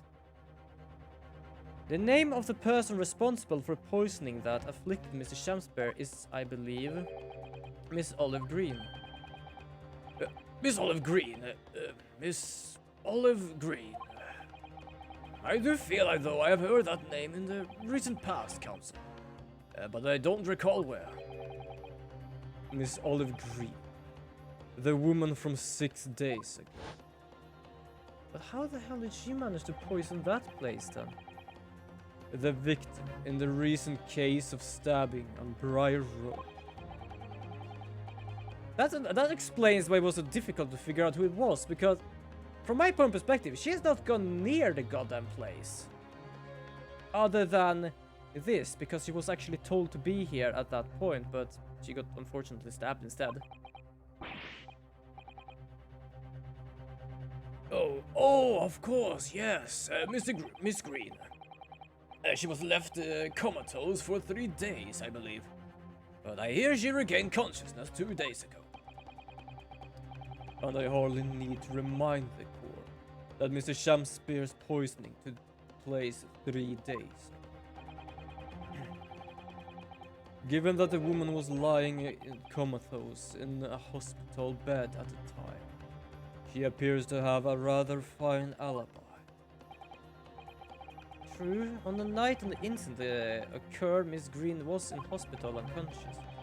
So on the face of it, it would seem that she couldn't possibly be responsible, but still. My colleagues and I visited Miss Green in the hospital yesterday, and we found her in the possession of a bottle of poison. Good gracious, she had poison? And there is another fact that links Miss Green to this case as well. The defense requests that she is brought to the witness stand in order to explain the detail in court. Oop, I don't know why I pressed that button. I do that sometimes. Tell me, Mr. Shakespeare. My lord, pray, what be thy bidding? Are you acquainted with this Miss Green? No, I have never heard of her. You have, absolutely, because if you people out there remember, I told you how we avoided stuff, for example watching Miss Green's painting and just dancing away there, just quoting Shakespeare. He knows exactly who she is. I think perhaps he genuinely don't know her, or at least not by name. As the voice of Her Majesty's prosecution here, I adhere to my words. We will see my learned Nipponese friend's farce through to this conclusion. I appreciate that. The prosecution requests a short recess, my lord, in order to subpoena the witness and bring her here. Yes, Miss Olive Green. Indeed, my lord. 1 hour should be sufficient. Very well, I'll grant the request. Heck yeah, then. The defense has made a most extraordinary accusation, I must say. But at the present time, I feel the prosecution's argument remains largely uncontested. Accordingly, I'm afraid that the defendant and his culpability remains the sole subject of this court's attention. Thank you, counsel. We reconvene in 1 hour. Court is adjourned. I'm curious. How was he supposed to know it was Miss Green? Because yes, she had poison. Sure, I'm pretty certain there is no hospital that just has poison stored in a cabinet somewhere, because that's where she said she found it. So I do wonder. I do wonder. Because the connection between all of this, also see I'm feeling I'm just sluggish here again, there we go, is that her old boyfriend died, and her old boyfriend is Mr. Ross.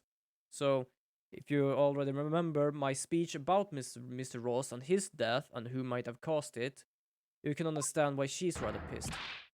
Joyful, jubilant, jumping jacks. Oh, Miss Natsume, I'm pleased to inform you.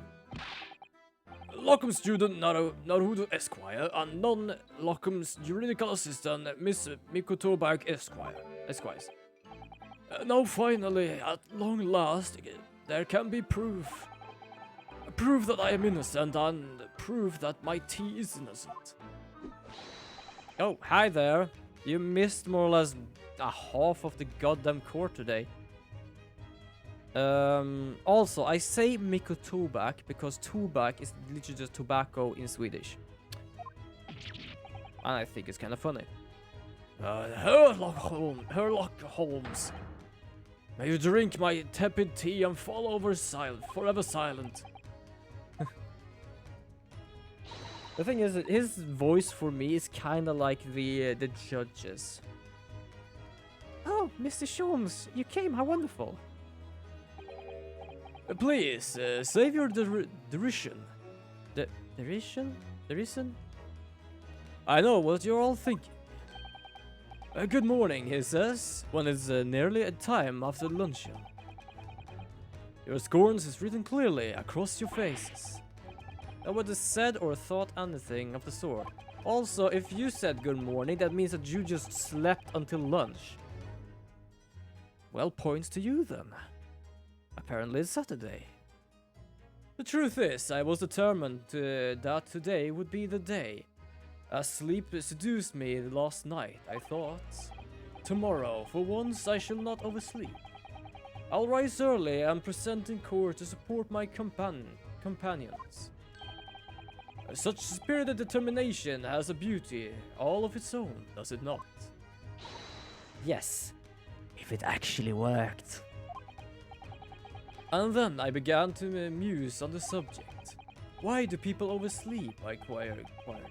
Why time after time do they make the same foolish blunder? And then the answer came to me at once. It's so delightful simple. People oversleep because they sleep. Well, is that not as astute insight in the matter? It more or less means you were sleepy. Oh, yes. Upon which realization I attempted an experiment. I didn't sleep a wink all night. And the results? By first light I was exhausted and began to assailed by fists of drowsiness. Shocking. And so, the conclusion of last night's experiment is this. A good night's sleep is quite simple essential. All of you streamers I've heard out there just asking what a sleeping schedule is.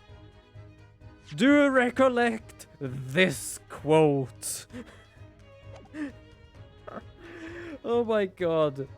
Okay, Sholmes has more or less just targeted half of the people I know. Oh my god. Yes, I think most of us probably knew that already.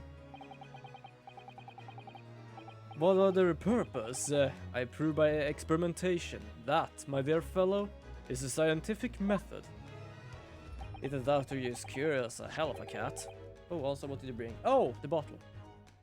And now you're wondering, why am I looking over there when the picture is on that side? Technically that side for me, but everything is mirrored. It's because I have chat over the image.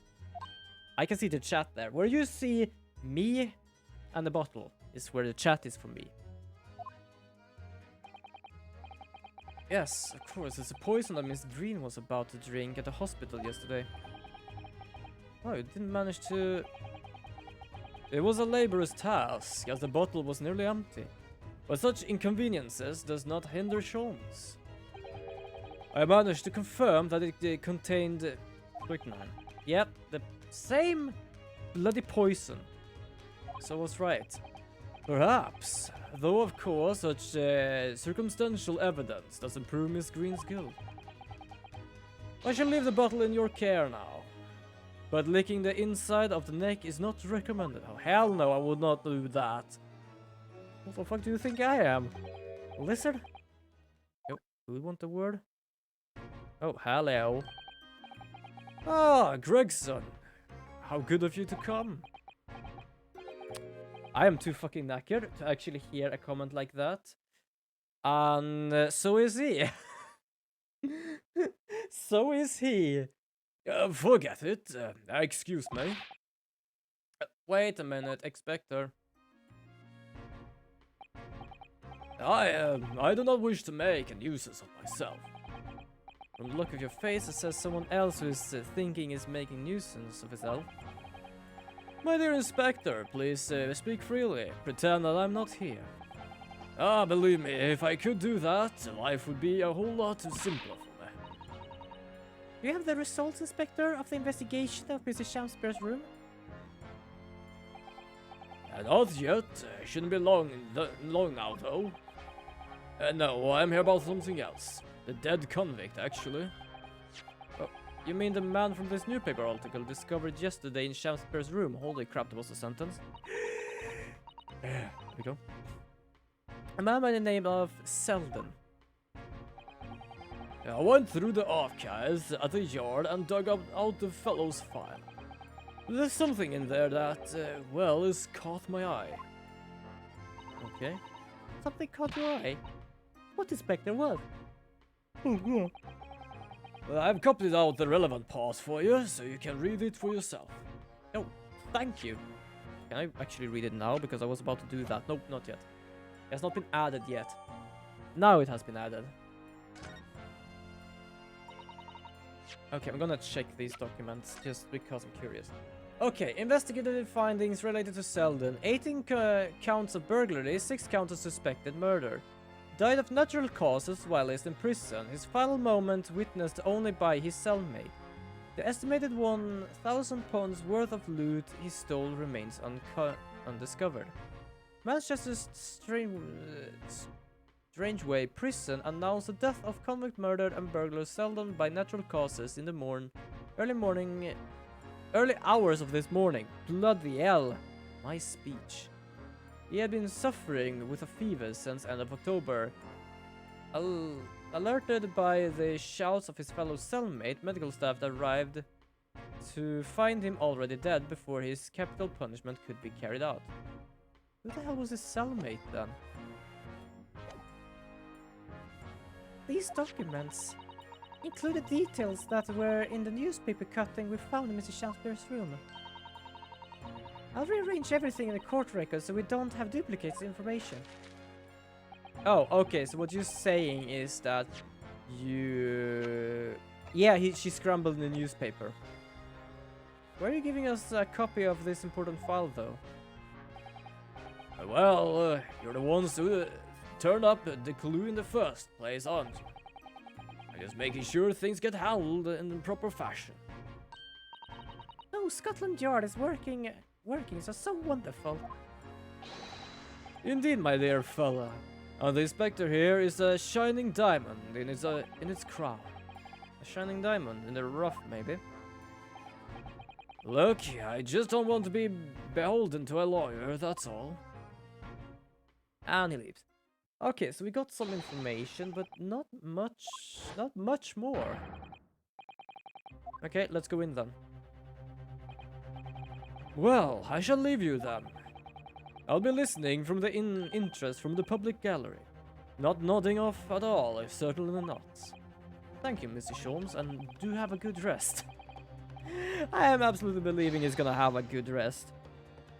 Did I just go up and down at the same time, more or less? What the fuck?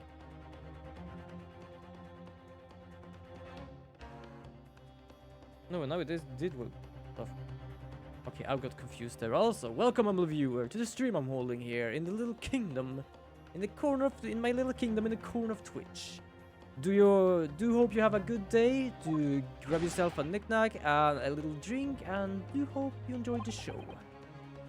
Yes, Miss Satsuma? It is time, isn't it? Yes, this is it. Miss Oliver Green and Mr. William Shakespeare. This is going to be a final battle.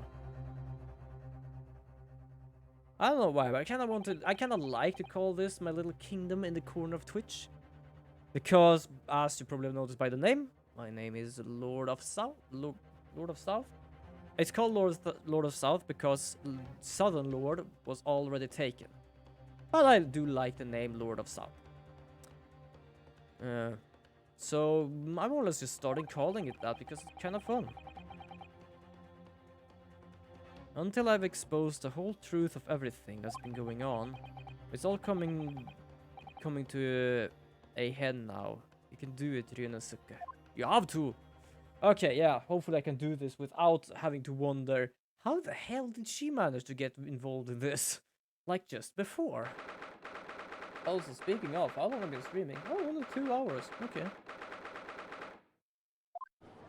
It must have been like, just because in the beginning of the stream I was a bit weird.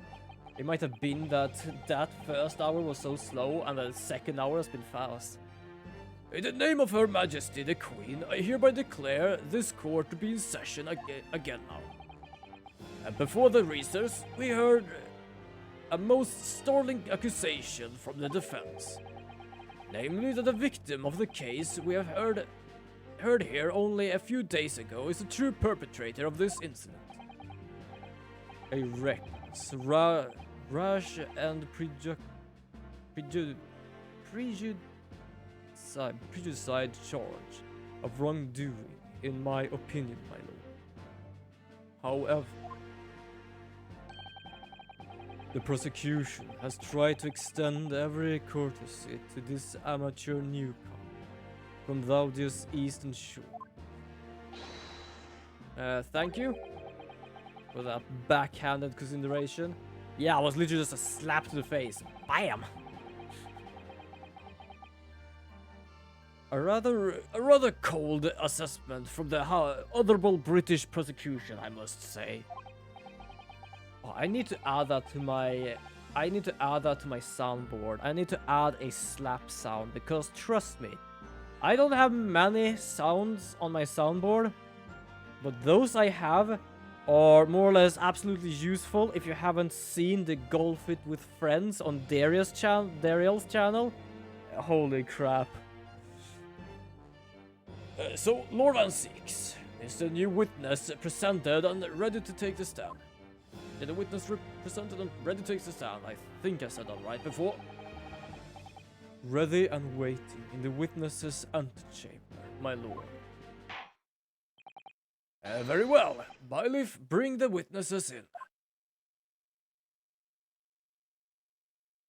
Oh, they are together. I believe she is gonna strangle him. Oh, sorry for that. It is around 7. My head and body more or less start to shut down around 5. So yes. Witnesses, state your name and occupations for the court, please. William Shakespeare, my liege. For mine occupation, I can only say only. I really hate when he does that. I really do. That I be tragic victim, to be pitied. Currently unemployed, in other words.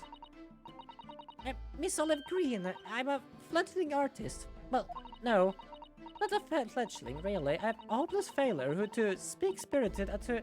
I mean, she has no talent, I suppose.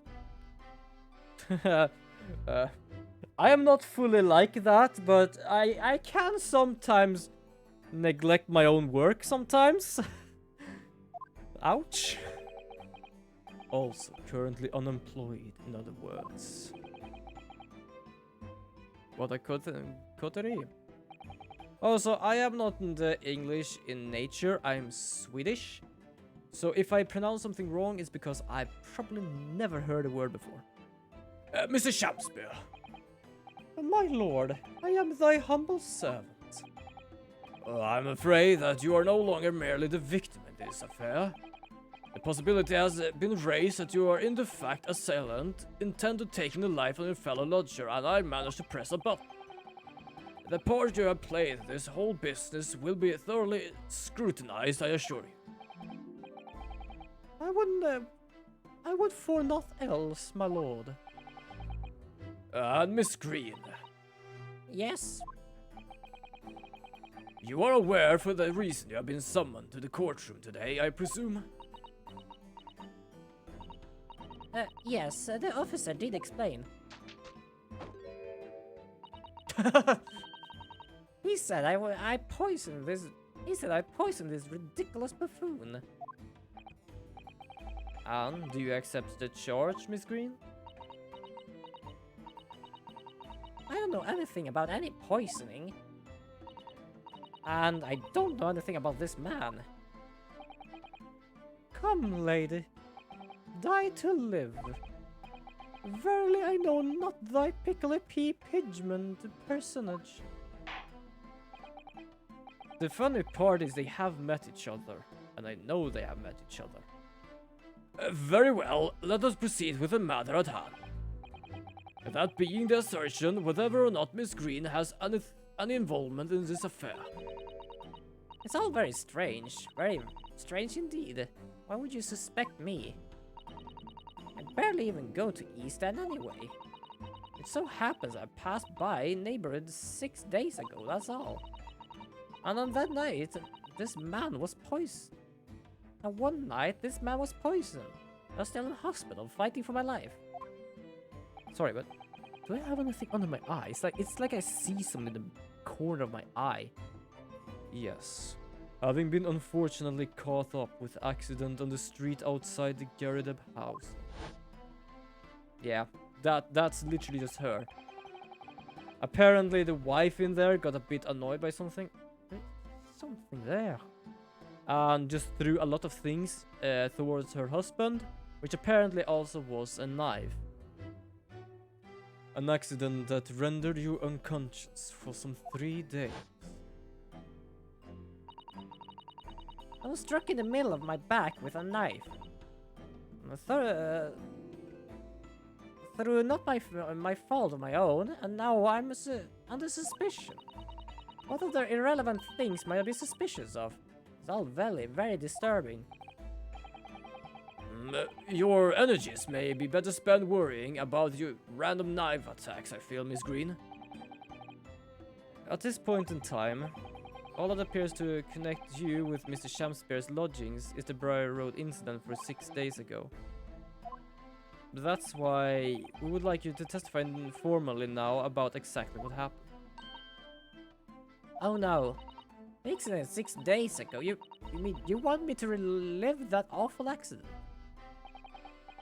Unfortunately, yes. Please tell the court exactly what happened that day. And of course, we will be interested to hear from you about your movement that day too, Mr. Shamspeare. What happened 6 days ago is nothing to do with me being poisoned. Also, I'm not like doing this whole thing whenever you're just trying to speak normally. I at least try. Let us proceed then. The witness will present the formal testimonies to the court. That's kind of fun because we did actually meet them at that point, him and the meter man. But I didn't know we were supposed to be in this game. That was kind of interesting. On the subject of the incident that took place on Briar Road the evening of the 17th of February.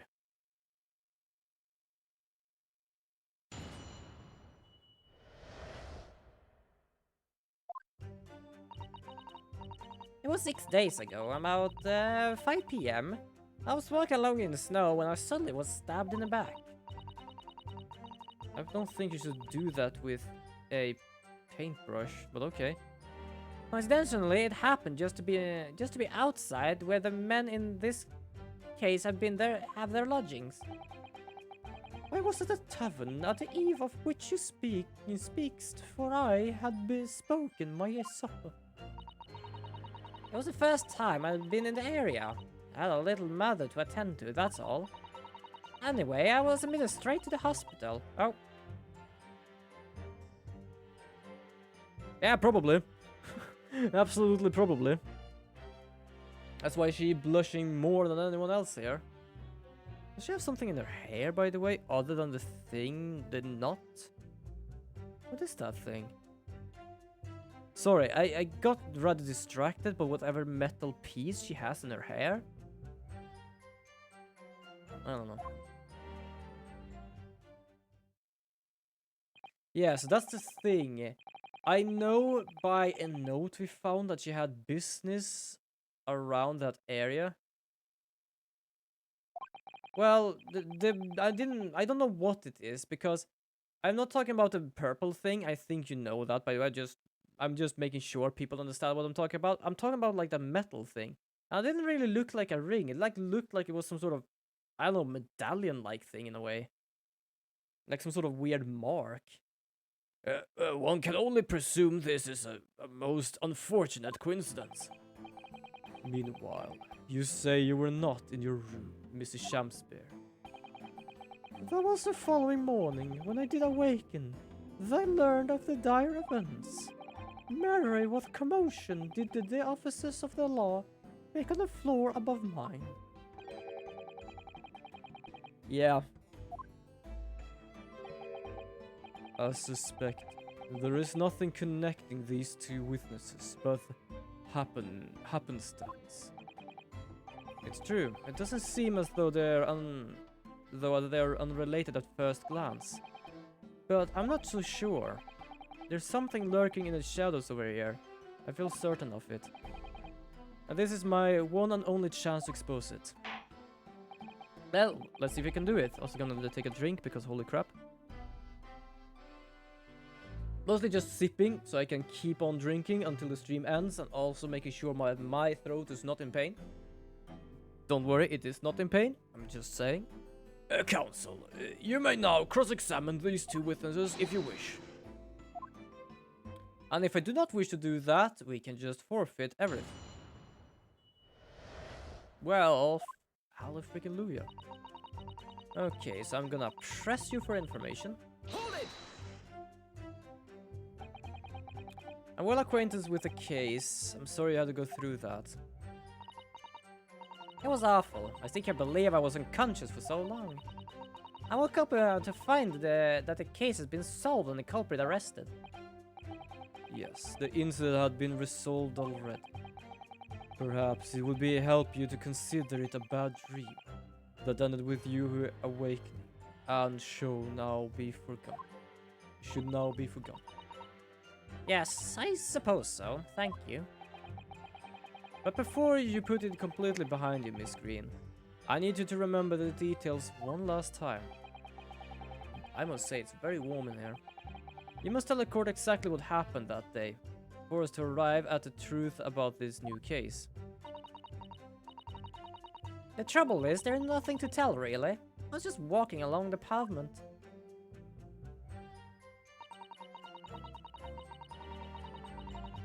Hold it!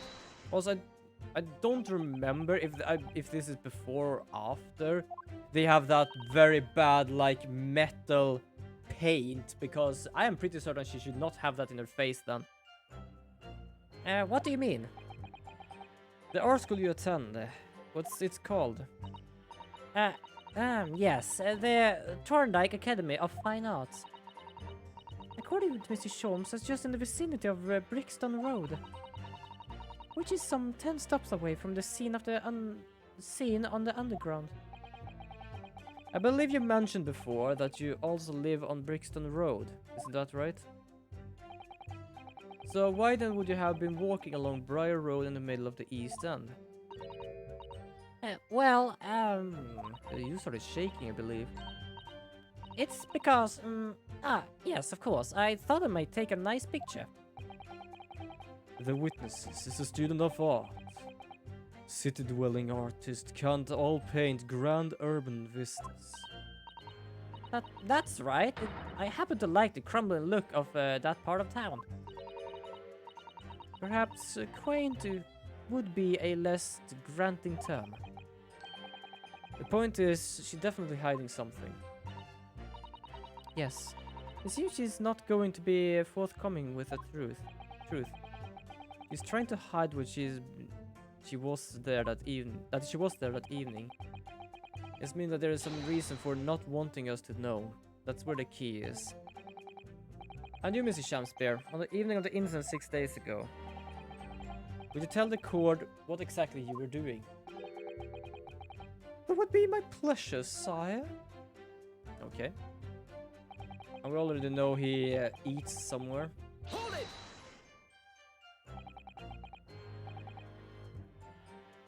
A tavern, you say? Which one? There was the Slug and Salad. Where did I tarry? This a jowl in the East End.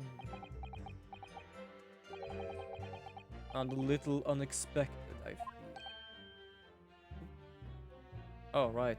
He's doing the 10-hour thing. I'm just seeing Dariel going into another game. And I'm pretty certain it's because he wants to have his own thing in there. But you have to have 10 hours in the game to be able to do something like that. Have your own model. Which is fascinating. Okay. What do you mean, Lord Van Seeks? The Slug and Salad offers unusual fine dining. For the locality, at least. Not an establishment you'd expect to be patronized by a man with not even a crumb of bread in his room. It's true, the menu lists premiums, crust of bread, and glasses of water in different levels of cloudiness. I would have expected grub and grubbery in the local vicinity to be more appropriate for your meals. Watery soup and mushy peas. Or rather, soupy water and pea-like mush. All equal appetizing. I'm pretty certain that Grub's Grubbery is actually where she was supposed to go when she was stabbed in the back. I just wanted some water in a different pub for once. What's wrong with that?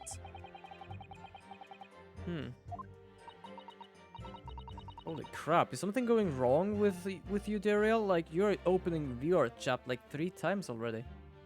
And also, welcome, humble viewer, to the stream I'm holding here in my little kingdom in the corner of Twitch. Or technically our kingdom in the corner of Twitch.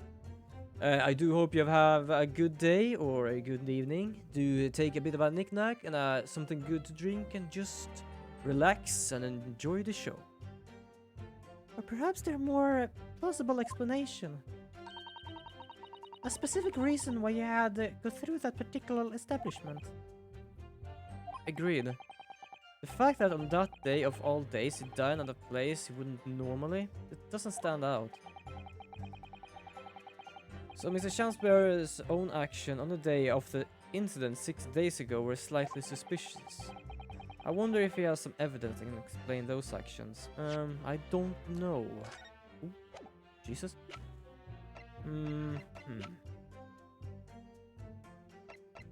Victim's medical report.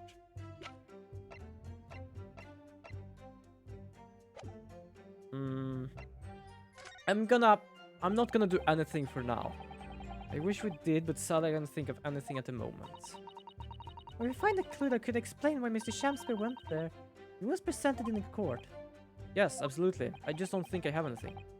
If that is all on the matter, Council, I would ask Miss Green to reiterate her next statement. It was the first time. Oh, right. I don't really need to read that. I don't read like recap stuff. Sometimes, yes, if it was like too long ago, but sometimes I don't. What little matter, Miss Green? Please elaborate. It was nothing really. It's not worth mentioning.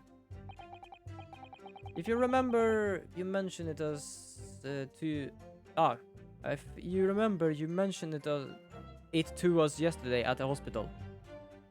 Jesus, why? My head. It was related to the card you were holding. Yeah, she was about to drink the goddamn poison as well.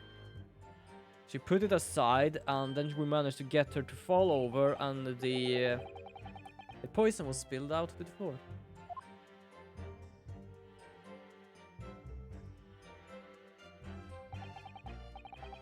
From memory, I believe the card contained a note that read, "I have information regarding the death of Duncan Ross."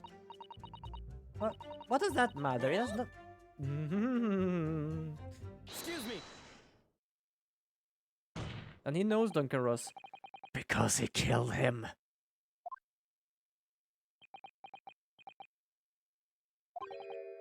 To be or not to be? That is the question. Do you see what I mean with him just avoiding the question. It's just acting dumb in an absolute dumb way. Ah, pray forgive me. The great bard's words spritten from within me. Ne'er a thought. Jesus. Don't tell me it's because you're possessed by Shakespeare's spirit, right?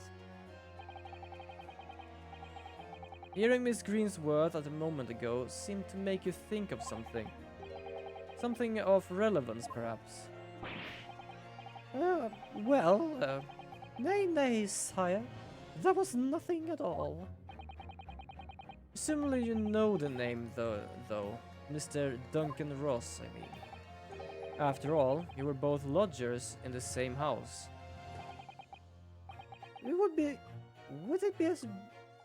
Would it were so, but sadly nay.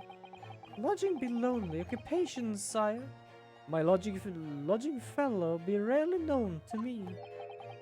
So you haven't heard of him, even though he passed away in the room just at one floor above you? Miss Green? Me? My lord? Have I done something wrong? The card that you mentioned before, containing the note, do you have it upon your person? No. Also, as I said before, my chat is covering the item thing. That's why I'm pointing that way. Because I know that green letter thing. We have it over here. She has been in that room. Well, would it be that way then? How wonderful of you to find the second piece. Well, thank you, miss. Before you dispose of it, the court will take it as evidence, please. Ah, brilliant. Of course, that's what linked Mrs. Shamspeare and Miss Green. It's Duncan Ross. And the envelope as well. Now continue with your testimony, please, Miss Green.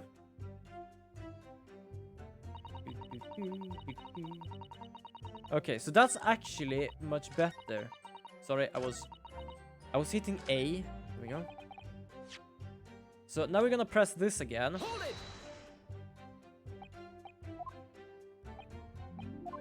Slug and salad. Okay, wait, hold on a second. I'm gonna check here. Where exactly do you want them to go? The envelope is ripped open rather carelessly, hasn't it? The screen strikes me as the type to open correspondence more neatly than that. Ah, what is it? The way the envelope is torn is almost sure I've seen the exact shape before somewhere else. Oh, you don't mean... We think of the piece of evidence, Miss Naruto. Yeah, I did. I did actually. Exactly, that's it. Try to match them up. Hold on. Fuck, I don't know where that is right now. There we go. Sorry, I have to fix my goddamn stream deck. I have so many things here. I have to like go back and forth towards everything. They go together perfectly. This torn off end of the envelope clearly belongs with this card. I technically wanted to read the card.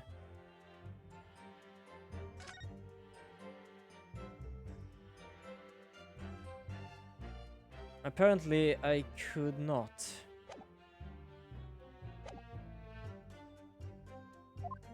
So we know about this already. I'm just trying to figure out something that allows them to link. Sorry, I'm so tired. I just more or less just thought of the sound I made with my soundboard and said link. Excuse me, but my mind is absolutely eroded today. And I can apparently just laugh at matter like that. At the same time, I can easily be distracted by stuff and easily laugh sometimes. So it wouldn't surprise me if I laughed at that other times as well.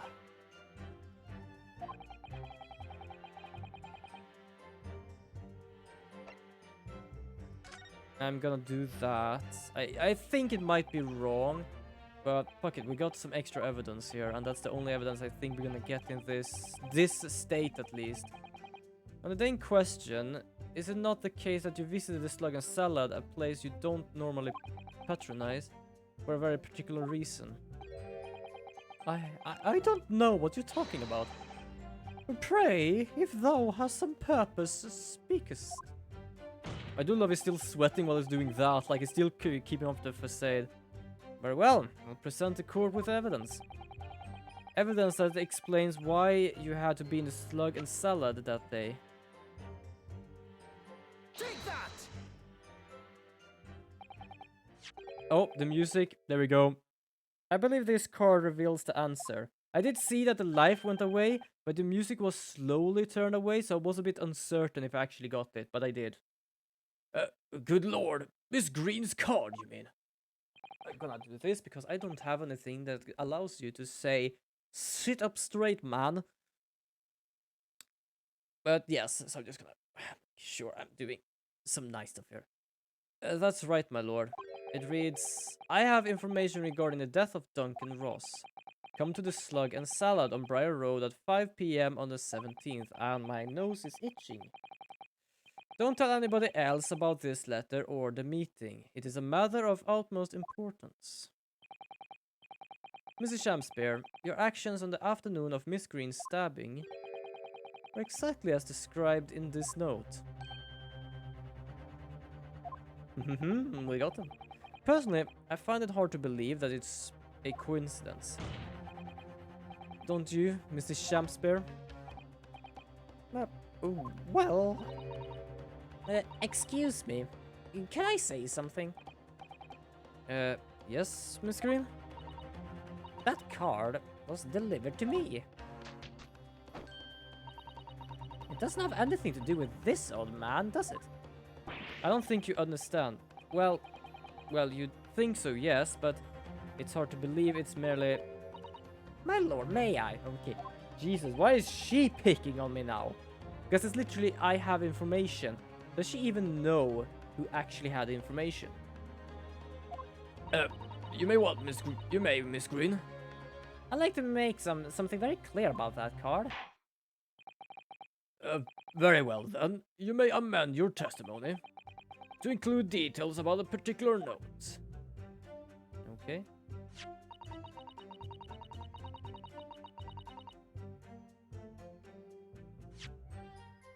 I'm gonna do this Objection! again, because we did actually find the second half of the envelope in his room. Yeah, there we go. The day before the incident, exactly 1 week ago now, this note was delivered to your address. And upon carrying out the instructions on your note, you found yourself in a hospital. Yes, I did. It's terrible. Everything that happened to me. Yes, it's terrible. If it's all true, that is. What do you mean? Miss Green, have a look at this, please. Also, my hair. I have to go and cut my hair someday. It's a It's a torn off end of an envelope. Oh, is it? And it happens so that it fits perfectly together with the envelope of the note you received. Where did you find that? In Mr. Shamspeare's room. In my room? Mrs. Shamspeare, do you perhaps remember this note from somewhere? Well... Your actions that afternoon followed the instructions in the note to the letter. Come to the Slug and Salad on Briar Road at 5 p.m. on the 17th, and so that's exactly where you went. Wait, you got the note? Let me ask you again, Mrs. Shamspeare. You already knew about this note, didn't you? And you, Miss Green? What did I do? As this torn off end of the envelope proves, the note was originally in Mrs. Shamspeare's room. So how is it that it came to be in your possession? I don't have the first idea. Just a flashing artist after all. You literally said it was sent to you. There is only one explanation. You broke into Mrs. Shampspeare's room and stole it.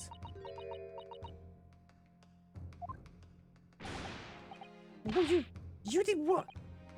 Thus hast what? You broke, I mean, thou were in my room? Jesus. What on earth do you want with me?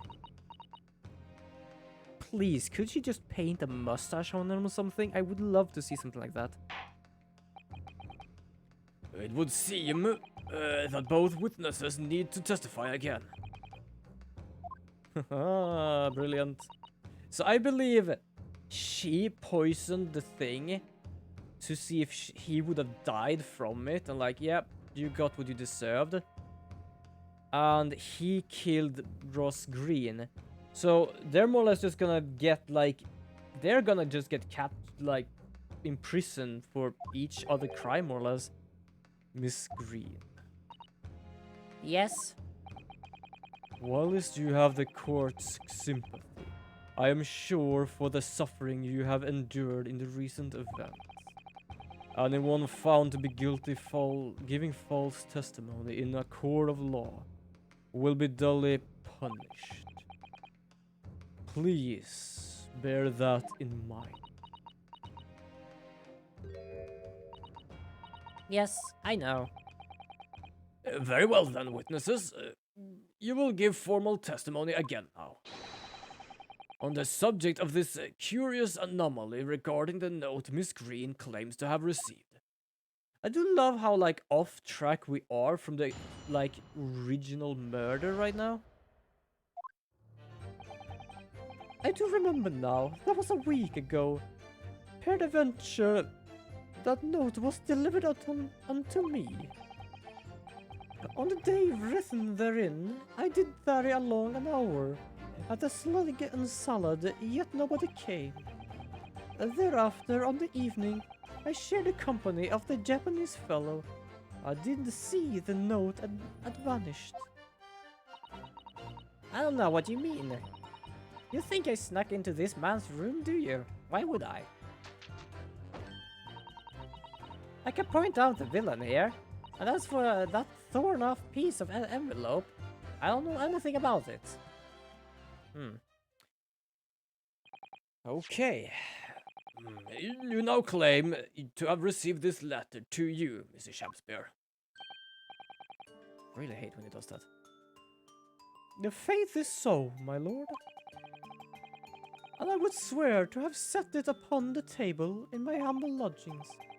Yet this clear to me now, that since I returned from the tavern that night, I have not laid eyes upon it.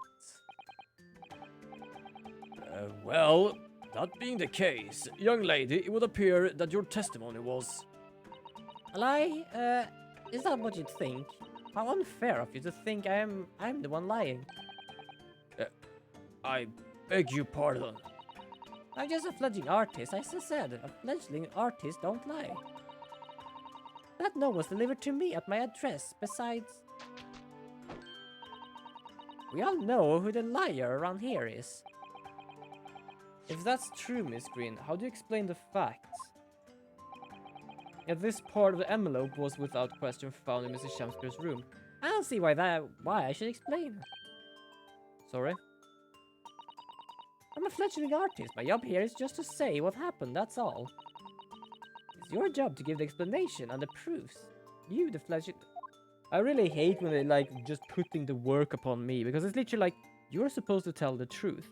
Which means that if we know something about this, you tell us about it. Not like, yeah, I'm not gonna tell anything until you know that why I should tell you about it. Like, okay, fine. Fine. Sure. Evidently, my learned friend's cross-examination is our only hope of learning the truth. Well, counsel. I'm ready, my lord. Very well then. The defense will now proceed with the cross-examination of the witness. Miss Green clearly did break into Miss Shampspeare's room. There can be no question about that. And that's how she acquired the note. Yes, two facts that are starting to lead me to a possible explanation of all this. Just gonna stretch a bit my shoulders. My shoulders. There we go. Okay, so let's press. Hold it! And can you shed any light on the content of the note at all? Nay, sire. This is strange to me as a foreign tongue. Even with a knowledge of literature as great as mine, only verily this impenetrable. Jesus. But Mr. Duncan Ross had a lodging in the same household as you. In effect, he was your neighbor, so surely you knew him, didn't you? Alack, if the choice was betwixt I knew him, and I knew him not, then this with a foreboding that I be forced to declare we were by some small measures acquainted. Despite your claims though, you followed the note's instruction and went to the slug and salad. Presumably that was nothing to do with your knowledge of literature. Marinoth will have to be better of me, sire. Save for lure of curiosity. For this true, I was compelled by mine own eager heart to betake myself to the tavern. Yet in the end, my curiosity was not satisfied.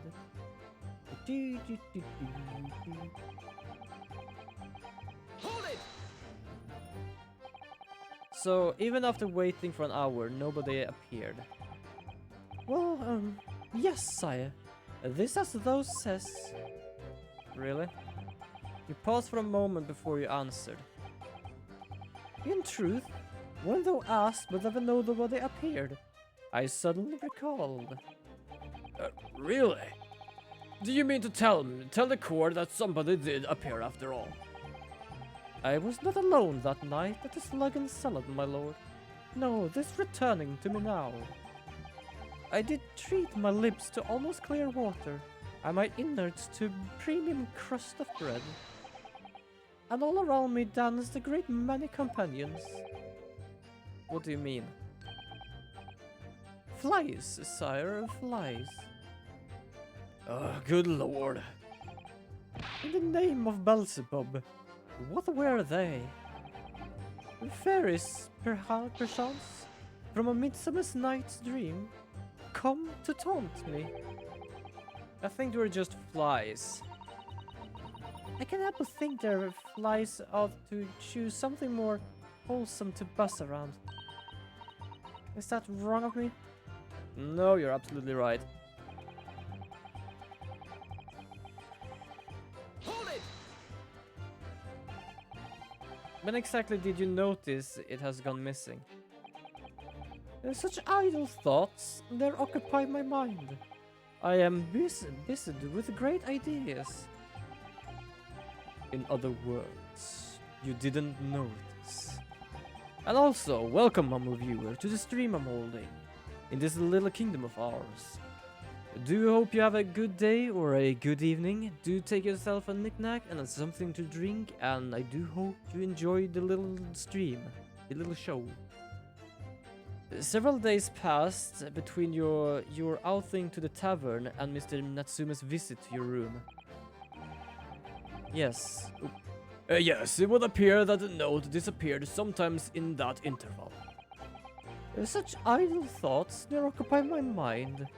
I am busy with great ideas. You have said that already.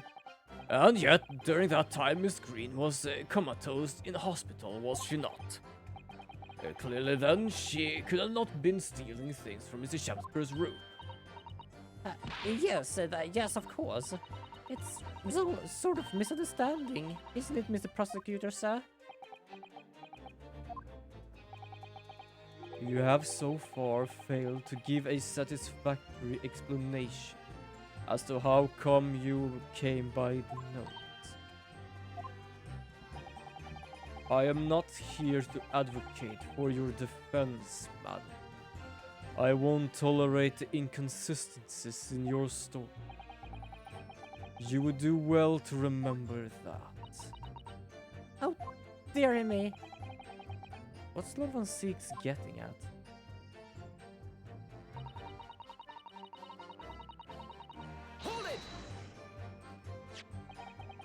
It seems that this note was actually delivered to Miss Shamspeare about 1 week ago.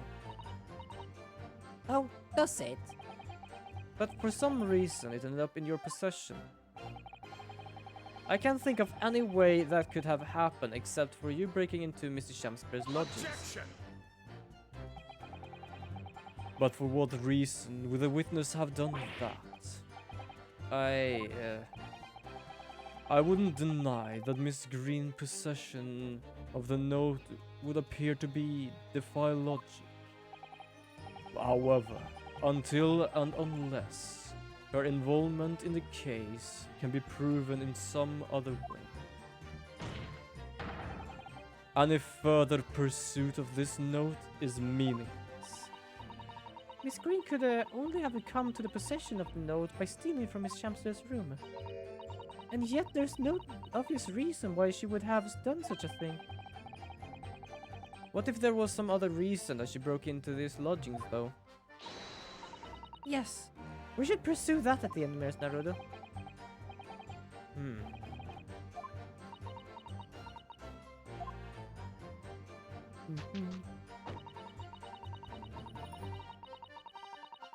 Hold it! Let's see if I can do something here. So you don't want to tell the court the truth about the letter, is that it? I'm a fledgling artist, remember? Artists nearly always introvert characters. Introverted, fie. This fledgling dot readily cast a speculation about my nature. Yet I am an angel, a seraph.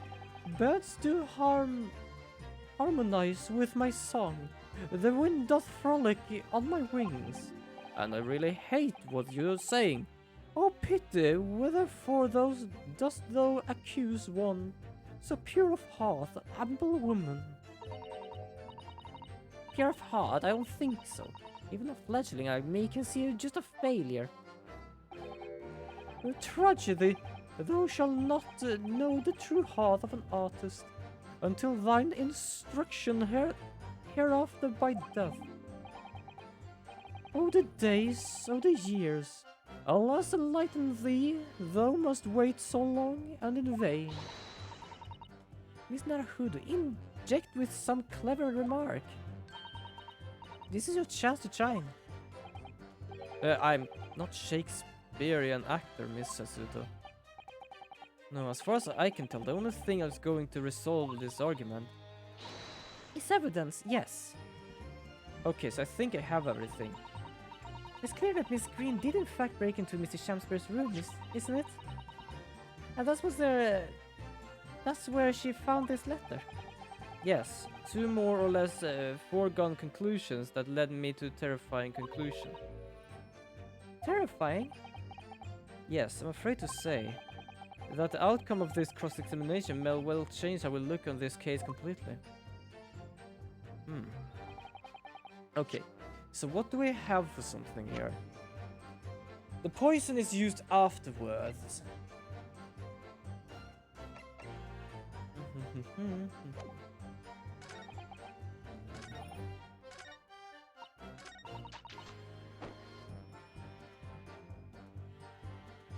Okay, I am a bit at a loss here.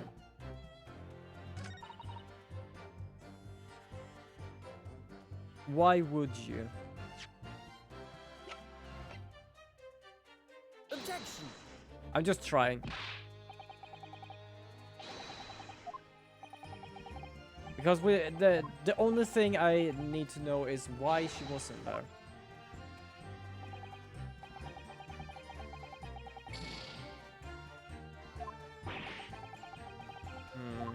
Also, I probably should save if I do mistaken too much.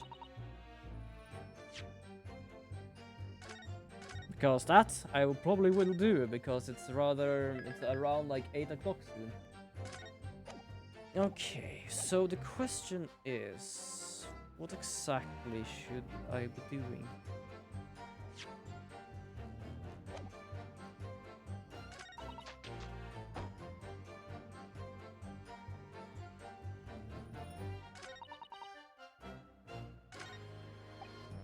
Okay, so it's Miss Green we have to target right now. Objection! Tried because of Mr. Ross. Okay, I have to really like dive into this now. I already pressed everything, so it's nothing there. Okay, so this doesn't mean much right now. Nothing much there.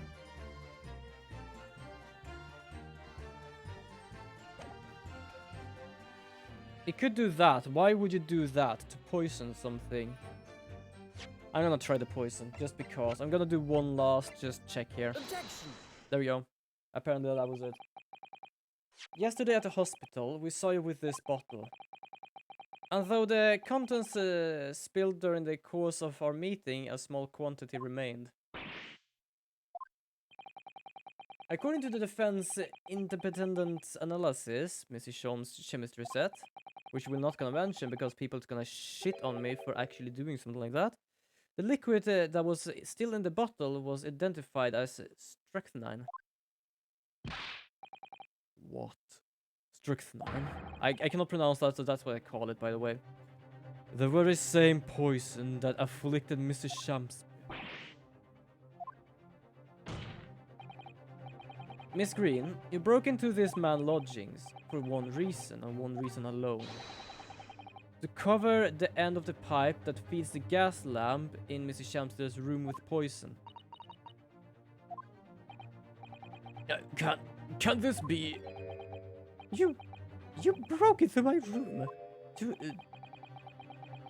It may seem incredibly to court, but from the remaining clues, there's only one logical conclusion that we can reach. The person who attempted to take Mrs. Shamspeare's life with poison was you, Miss Olive Green. Oh dear, dearie. Oh, there she goes. And there goes the painting, and there goes the rest.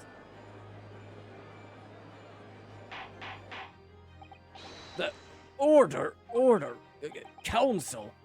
Are you seriously suggesting this woman put poison on the end of the gas pipe with intent to kill? No problem, tall girl. It's always nice to have you people here, but if you have to go, then you have to go. You're all always welcome back here whenever you can and whenever you want.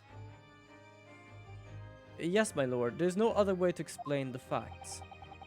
But Miss Green didn't then set this odious trap 6 days ago.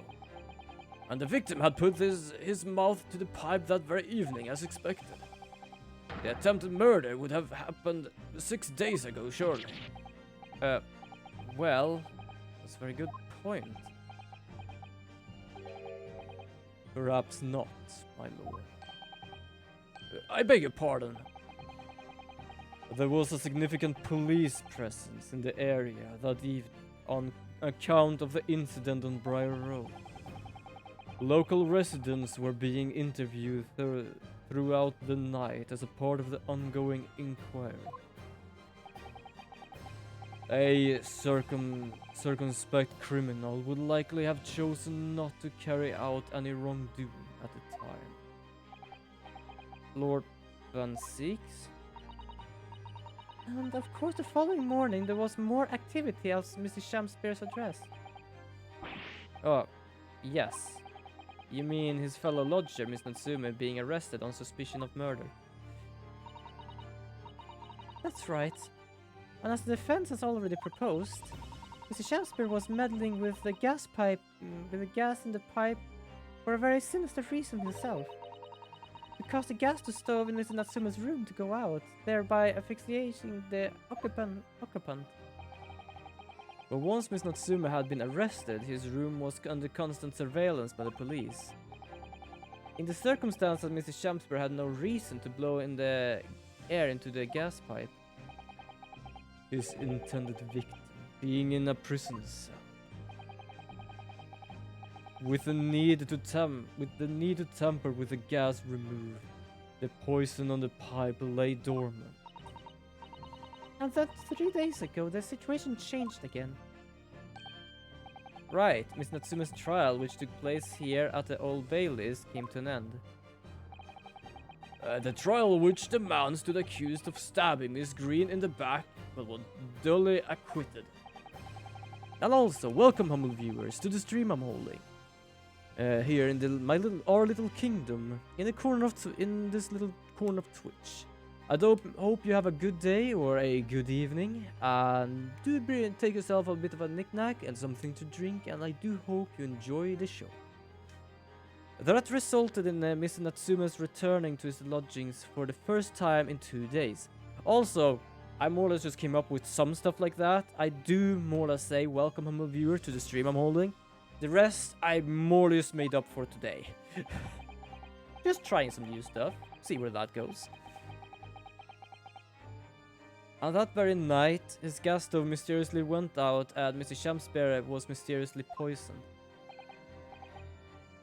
Oh, we're getting to the truth here. In conclusion, the poison that was present on the mouth of the gas pipe had been put there in the victim's room some 4 days earlier.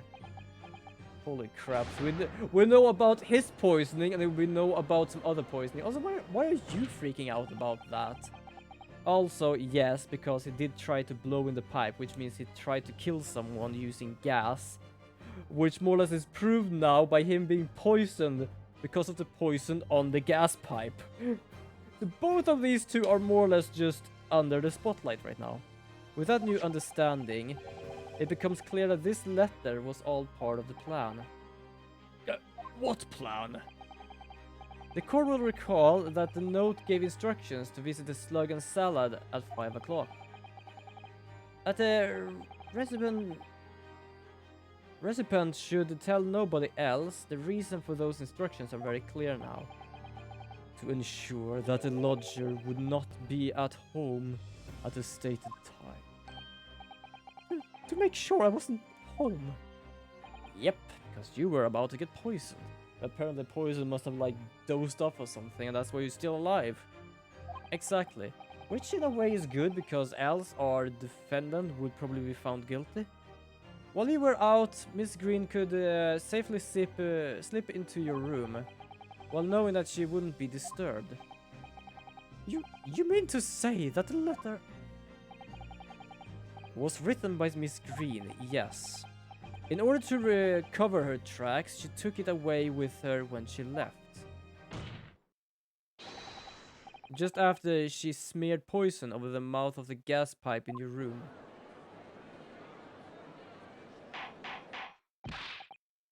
Order! Order! What do you have to say for yourself, witness?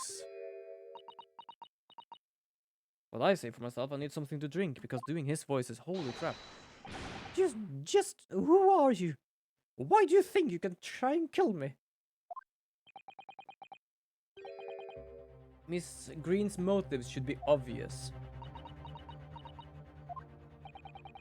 It's all tied up with someone whose name we have heard several times earlier already during the course of this trial.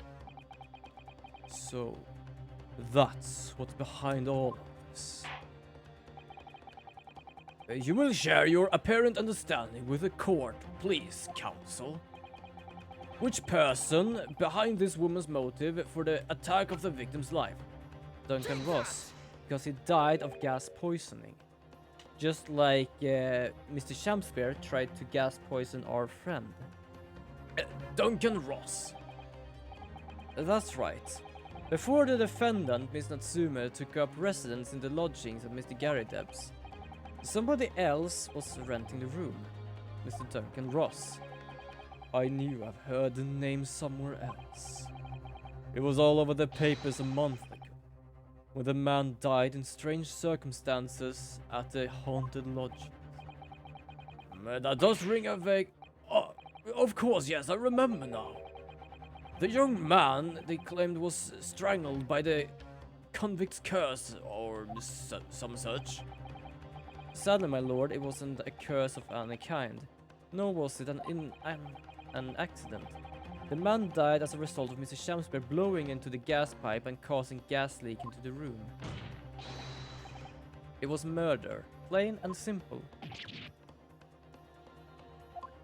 So you more or less got 2 flies in one go. She tried to kill that guy because he tried and have killed someone else. Oh, she's losing it. Well, what do you know? The world is so unfair. Curses, curious death, that's all people care about. If it's all interesting story they want to know, it doesn't cross their mind that real people are involved. And once they're bored, they just 1 month later, once the story lost its appeal, everyone forgotten him. You mean to say, Duncan was... Mr. Ross was Miss Green's fiancé. Fiancé? You may not have known until now who Miss Green really is, Mr. Shakespeare. But she's known exactly who you are all along. Because you're her sworn enemy. The murderer who took the life of the man she was to marry. Yeah, he is like freaking the hell out right now.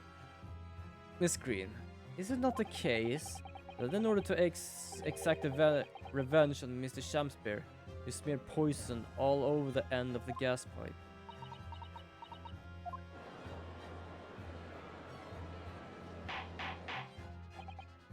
This is all quite extraordinary. Am I correct in my understanding that you now accuse both parties, counsel? Each a different count of murder.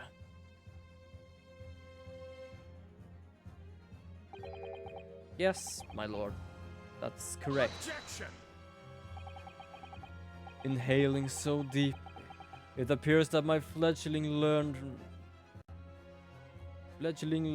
friend has taken in a lungful of dangerous gas that caused his judgment to be clouded. What? Why would Mr. Shakespeare have wanted to kill these lodgers, as you say? You have completely failed to provide a motive to substantiate your accusation against the man. Yes, that's right, Mr. Reaper, my liege. I have been the ties lies, all lies. I deny everything utterance. And you will have to forgive me, Miss Naruto, sir. But I don't intend to admit to anything either. Miss Green, I'm sure you'll all think I'm being very rude, but I'm not going to be sent to the gallows for the likes of this scoundrel. but you broke into the man's room. If you didn't do it to smear poison on the pipe, what was your reason? I thought I had a look around. That's all. Sorry? You're right. I suspected him. So I thought I perhaps would find some evidence or something in his room. Evidence that it was him who took Duncan's life. Oh willingness, oh villainy, oh tyranny, oh rutiny of a woman. But in any case, whenever I leave my room, I do turn the key in the lock. That old place is falling apart. The locks on the doors are no different. Duncan showed me once how to unlock the door with some terps of a piece of wire. Oh awfulness, oh artfulness, oh tyranny, oh profanity of woman. We will consider your trespassing on some future occasion. But for now, tell the court what you found. What evidence you search revealed. Well, I spotted a note that I'd sent him lying on the floor. When I went to pick it up, I noticed something. One of the floorboard was loose, and underneath it I discovered a secret hiding place. Even he is actually starting to do that. Yes, we also discovered that hiding place. Inside we found a newspaper cutting, a photograph, and an empty tin box. Ah yes, Well, the thing is, when I found it, the box wasn't empty. What? There was something in it. Yes.